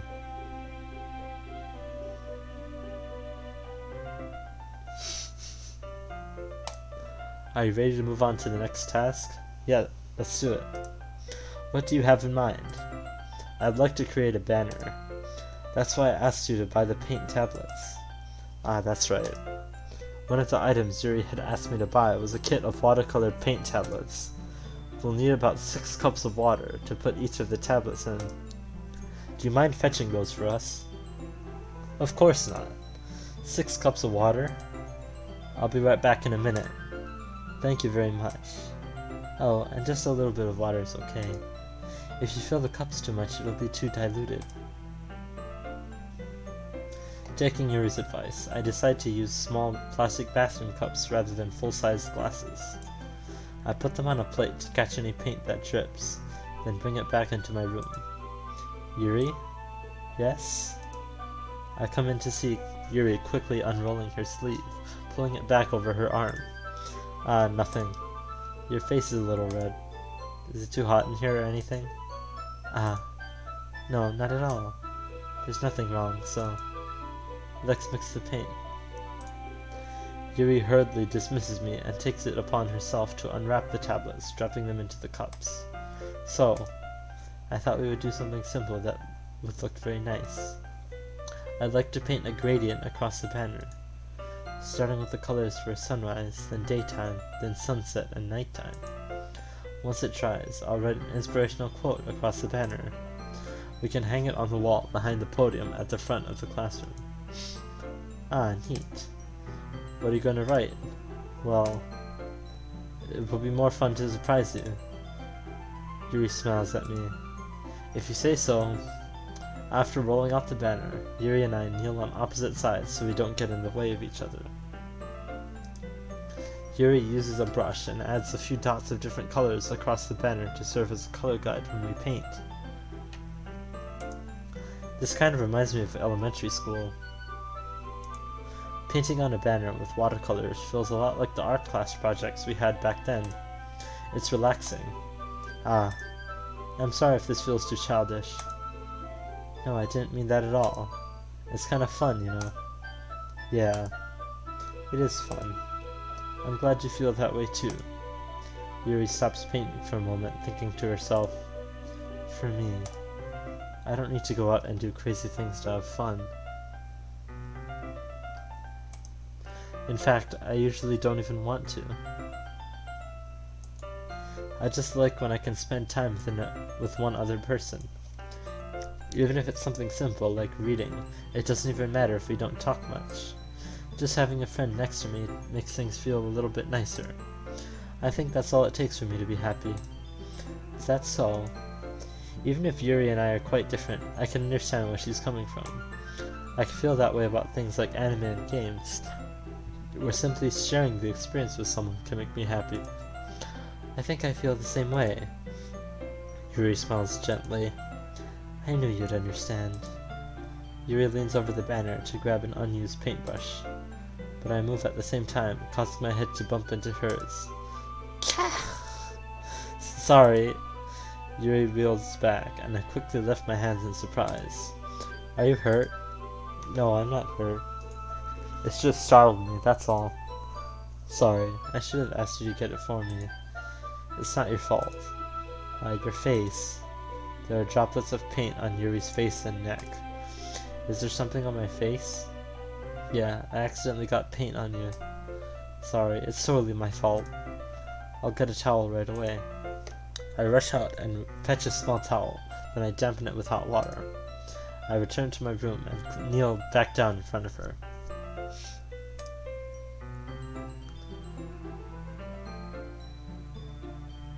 Here, I pat down Yuri's face and neck with the towel. Ah.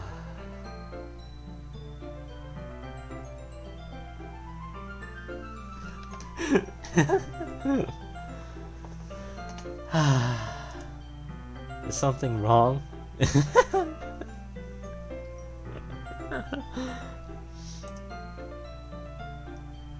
It's hot. I just didn't expect it. Sorry. I didn't want to use cold water. Having finished, I start to retract my hand. But Yuri suddenly holds my wrist. Wait. Eh? Just for a little longer.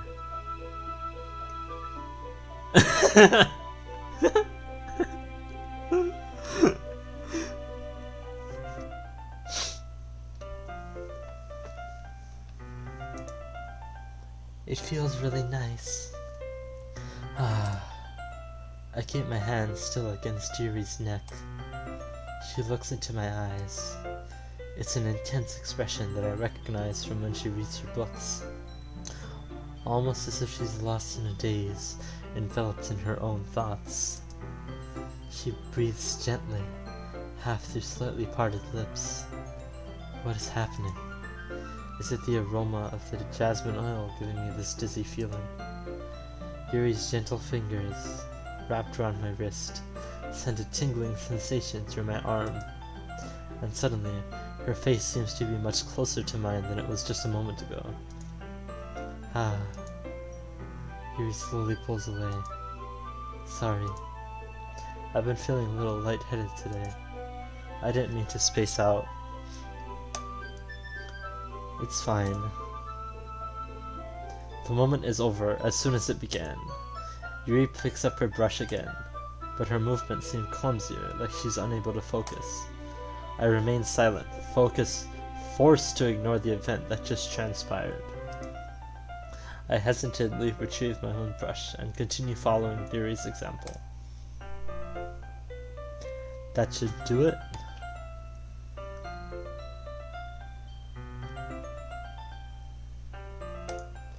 I finished filling the night sky with white dots that look like stars. Looking at the banner as a whole, it's very pretty and natural looking. I think it came out better than I expected. I'm really happy with the results. Yeah, me too. Are you going to add the lettering now? Not yet. It needs to dry first. That's true, but won't that take a while?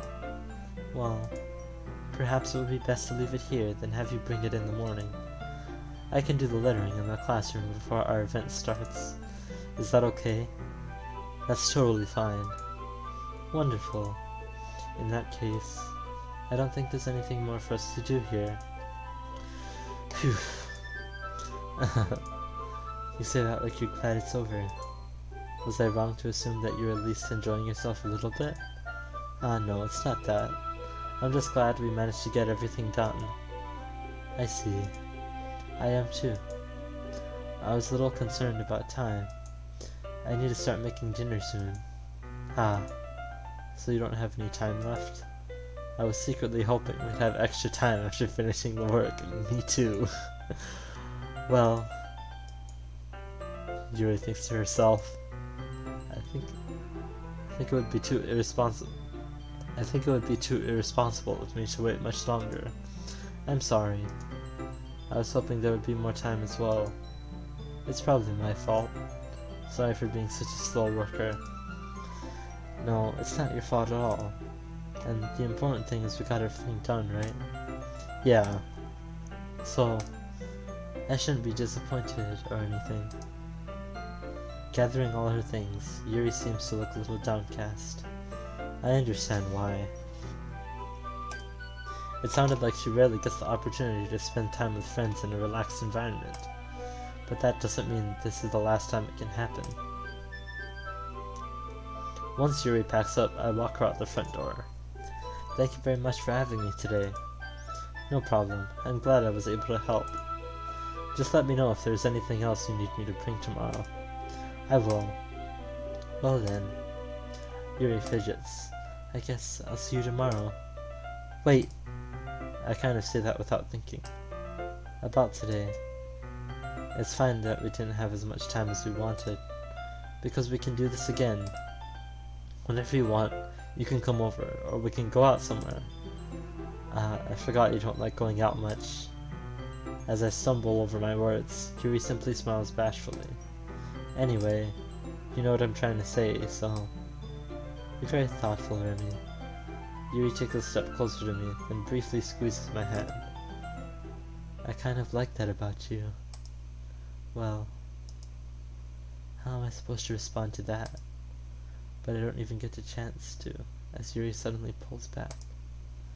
Sayori? Huh? Ah.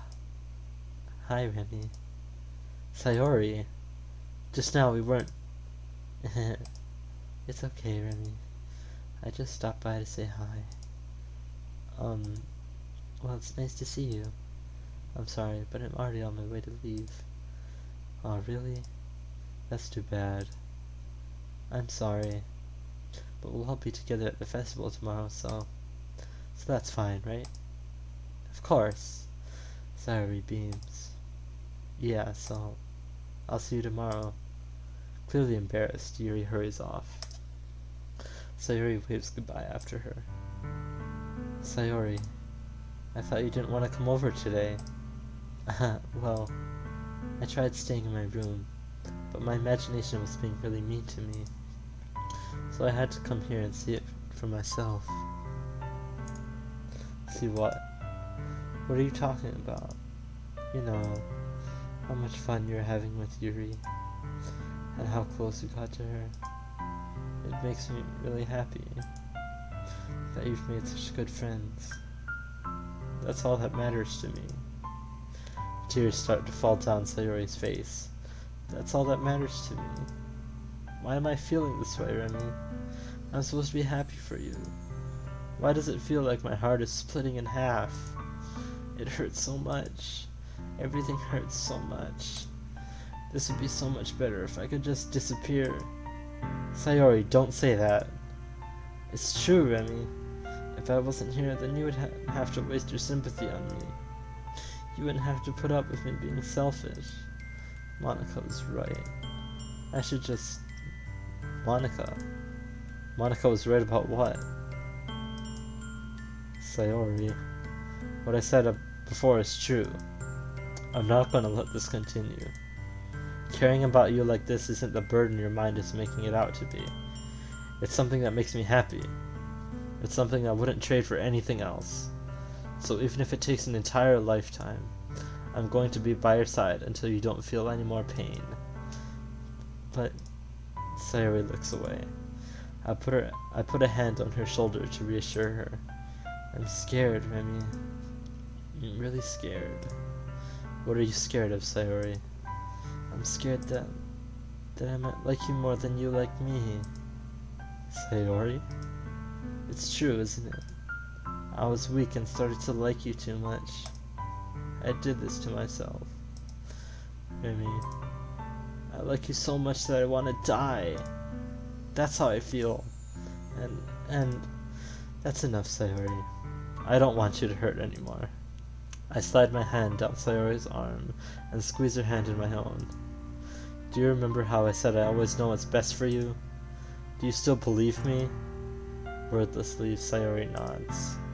Even if you don't understand all your own feelings.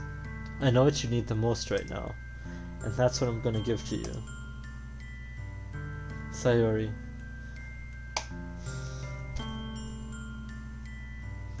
So, I picked, I think I picked I Love You the first time, but it doesn't really matter, yeah. So, I'll just say this anyway. I love you. Eh?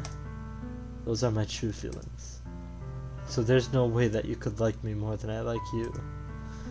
I should have realized it sooner, but spending time with everyone at the club, making new friends, and having fun with you every day, it's helped me realize that you are truly the most important person to me. That's why I'll accept any of your burdens. As long as we continue like this every day, with you by my side, then I'll know we'll both be happy. Remy. Suddenly, Sayori wraps her arms tightly around me. Remy, is this really okay? Yeah. I hold Sayori in my arms and pull her closer. You'll never have to let go of me again. I love you, Remy. I want to be with you forever. Me too. I feel Sayori's grip around me weaken a little bit. What is this? Sayori? I'm supposed to be happy right now. I always thought this would be the happiest moment for me. But why?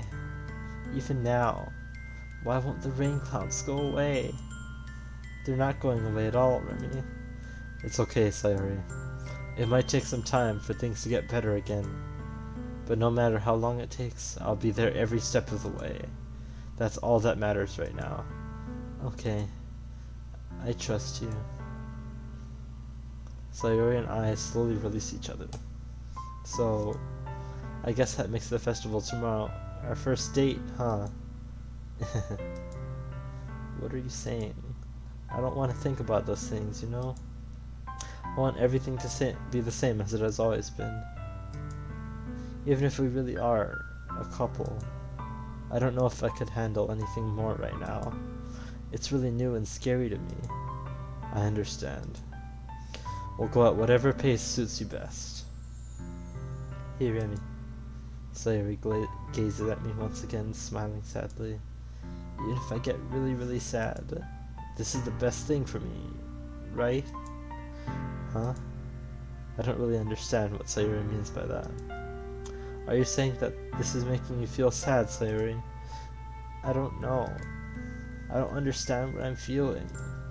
It felt like a bunch of thorns when you told me you loved me. But that's why I want to trust you. You know what's best for me?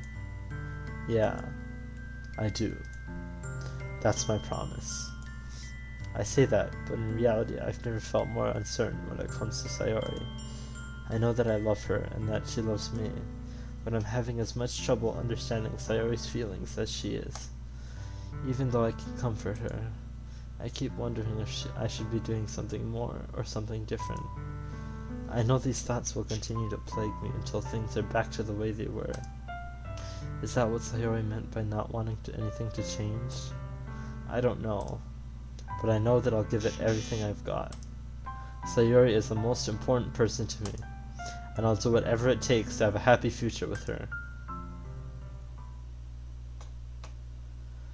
It's the day of the festival. Of all days, I expected this to be the one where I'd be walking to school with Sayori. But Sayori isn't answering her phone.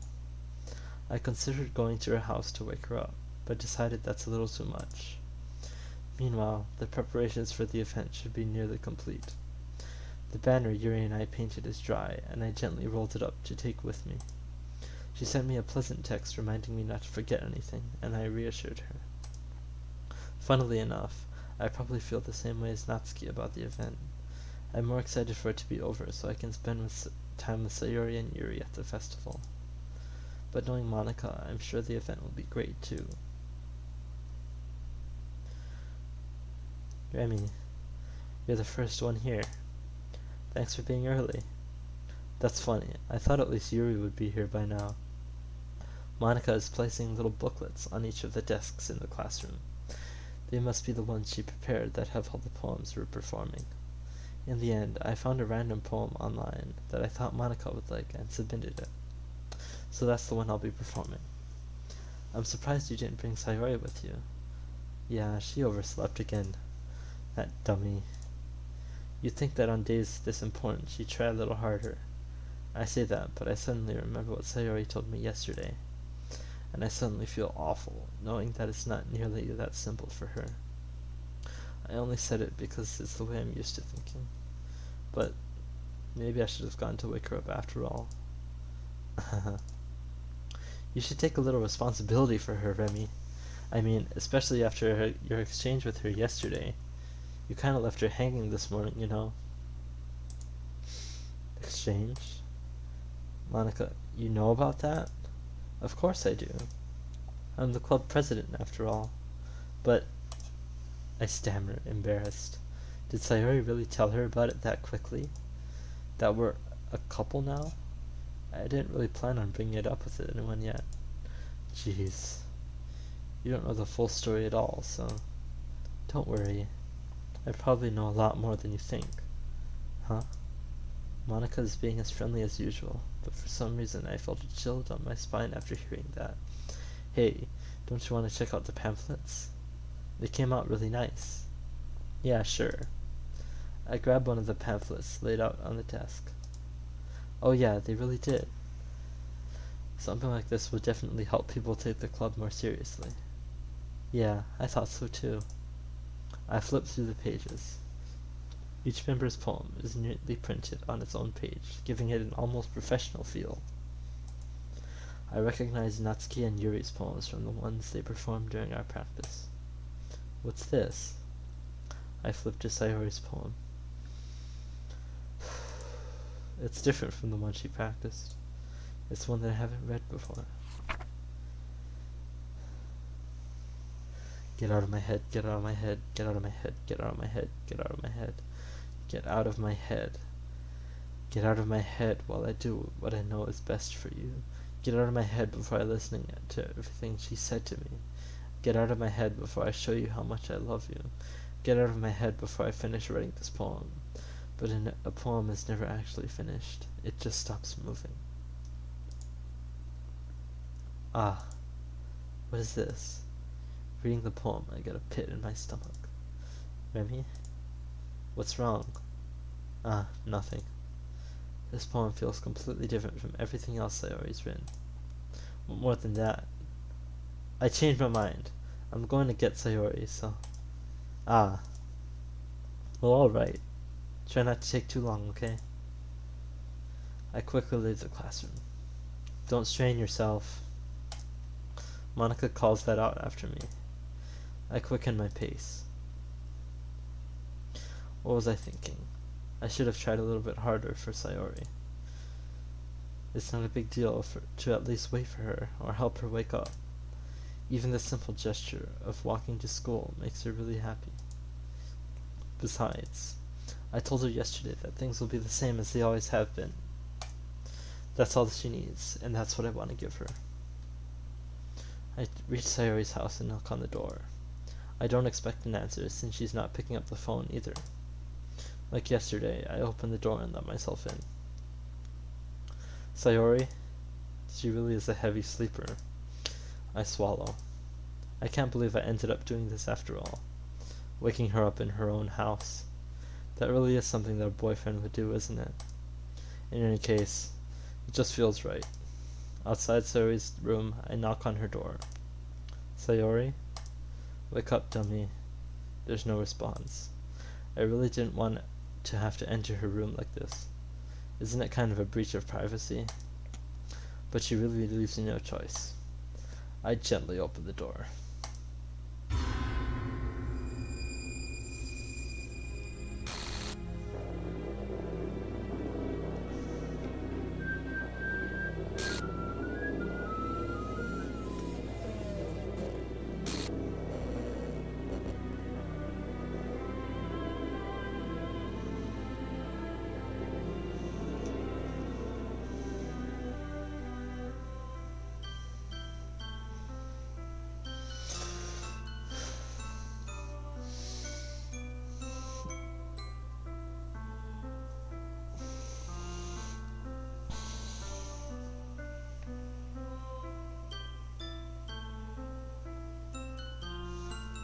Jathan, shut the fuck up.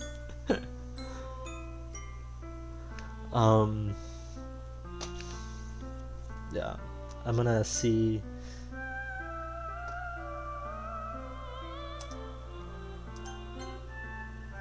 I want to see what it says in the text back thing.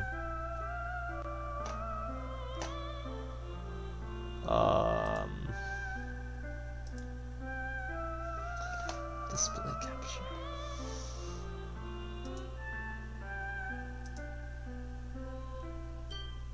Why?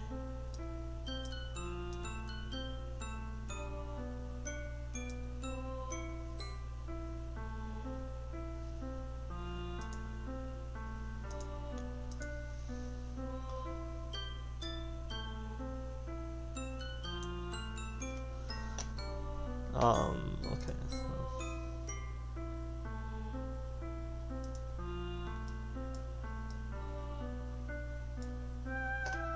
Oh wait, no, I have to go into Steam, right?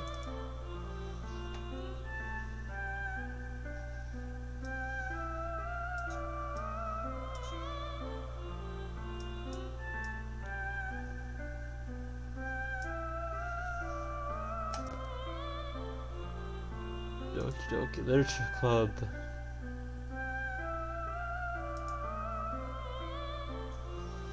So there's, first of all, characters. Sayori's deleted. I know. Okay, Jathan. So yeah, Sayori's missing.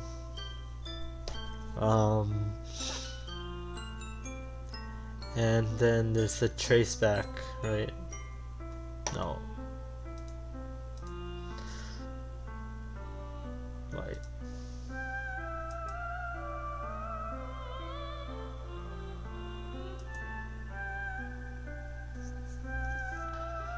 Traceback.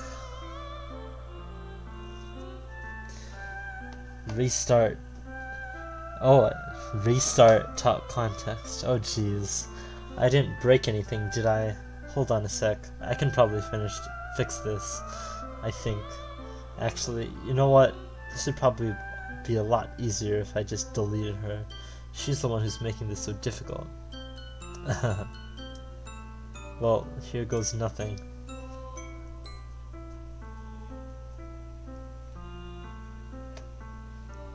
Yep, I know what Happy Thoughts is.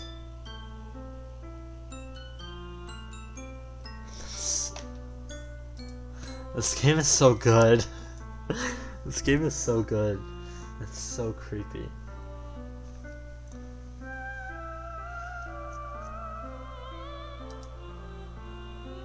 There's nothing else, right? That's all, right?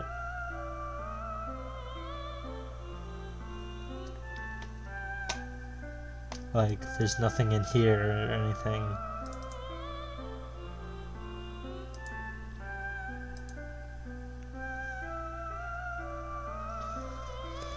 Okay.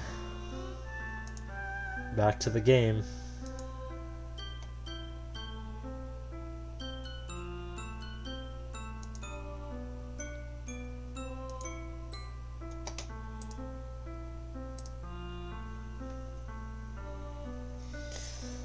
Sayonara. Sayonara.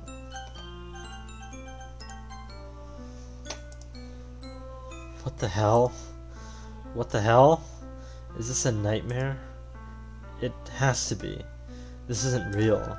There's no way this can be real. Sayori wouldn't do this. Everything was so normal until up until a few days ago. That's why I can't believe what my eyes are showing me. I suppressed the urge to vomit. Just yesterday, I told Sayori I'd be there for her. I told her I know what's best and that everything will be okay. Then why? Why would she do this? How could I be so helpless? What did I do wrong? Confessing to her. I shouldn't have confessed to her. That's not what Sayori needed at all. She even told me how painful it is for others to care about her. Then why'd I confess to her and make her even feel even worse? Why was I so selfish? This is my fault. My swarming thoughts keep telling me everything I could have done to prevent this. If I just spent more time with her, walked her to school, and remained friends with her like it has always been, then I could have prevented this. I know I could have prevented this. Screw the literature club. Screw the festival. I just lost my best friend. Someone I grew up with. She's gone forever now. Nothing I do can bring her back. This isn't some game where I can reset and try something different. I had only one chance and I wasn't careful enough. And now I'll carry this guilt with me until I die. Nothing in my life is worth more than hers.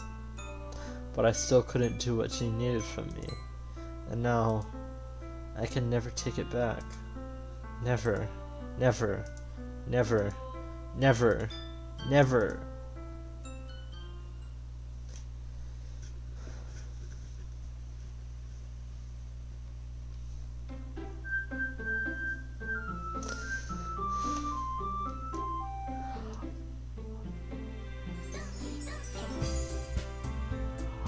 Oh no! It's too late now. I have to end the stream. I'll play it by this weekend. For actually this time.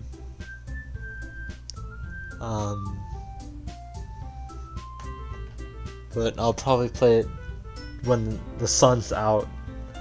So yeah. At least, that's the latest. Latest this Saturday. The latest is this Saturday. I will tell you. I am scared. I am scared. I'm terrified of what's coming next.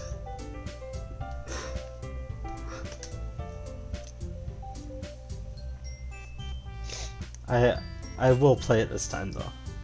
I definitely will play it this time. I will finish it this time. Yeah.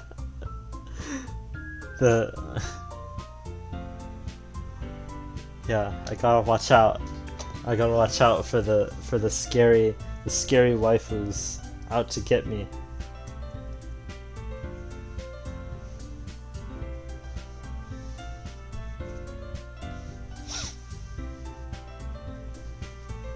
But I seriously actually like have to do stuff now, so I actually do have to end the stream. So I'll see you at the soonest tomorrow, but probably not tomorrow. We'll see though. Bye bye everybody. It was fun. This is actually pretty fun. I thought it would be kind of boring, but I thought it would be boring just replaying the parts that aren't fucking terrifying again, but I'll join line in a bit after. Okay. Bye.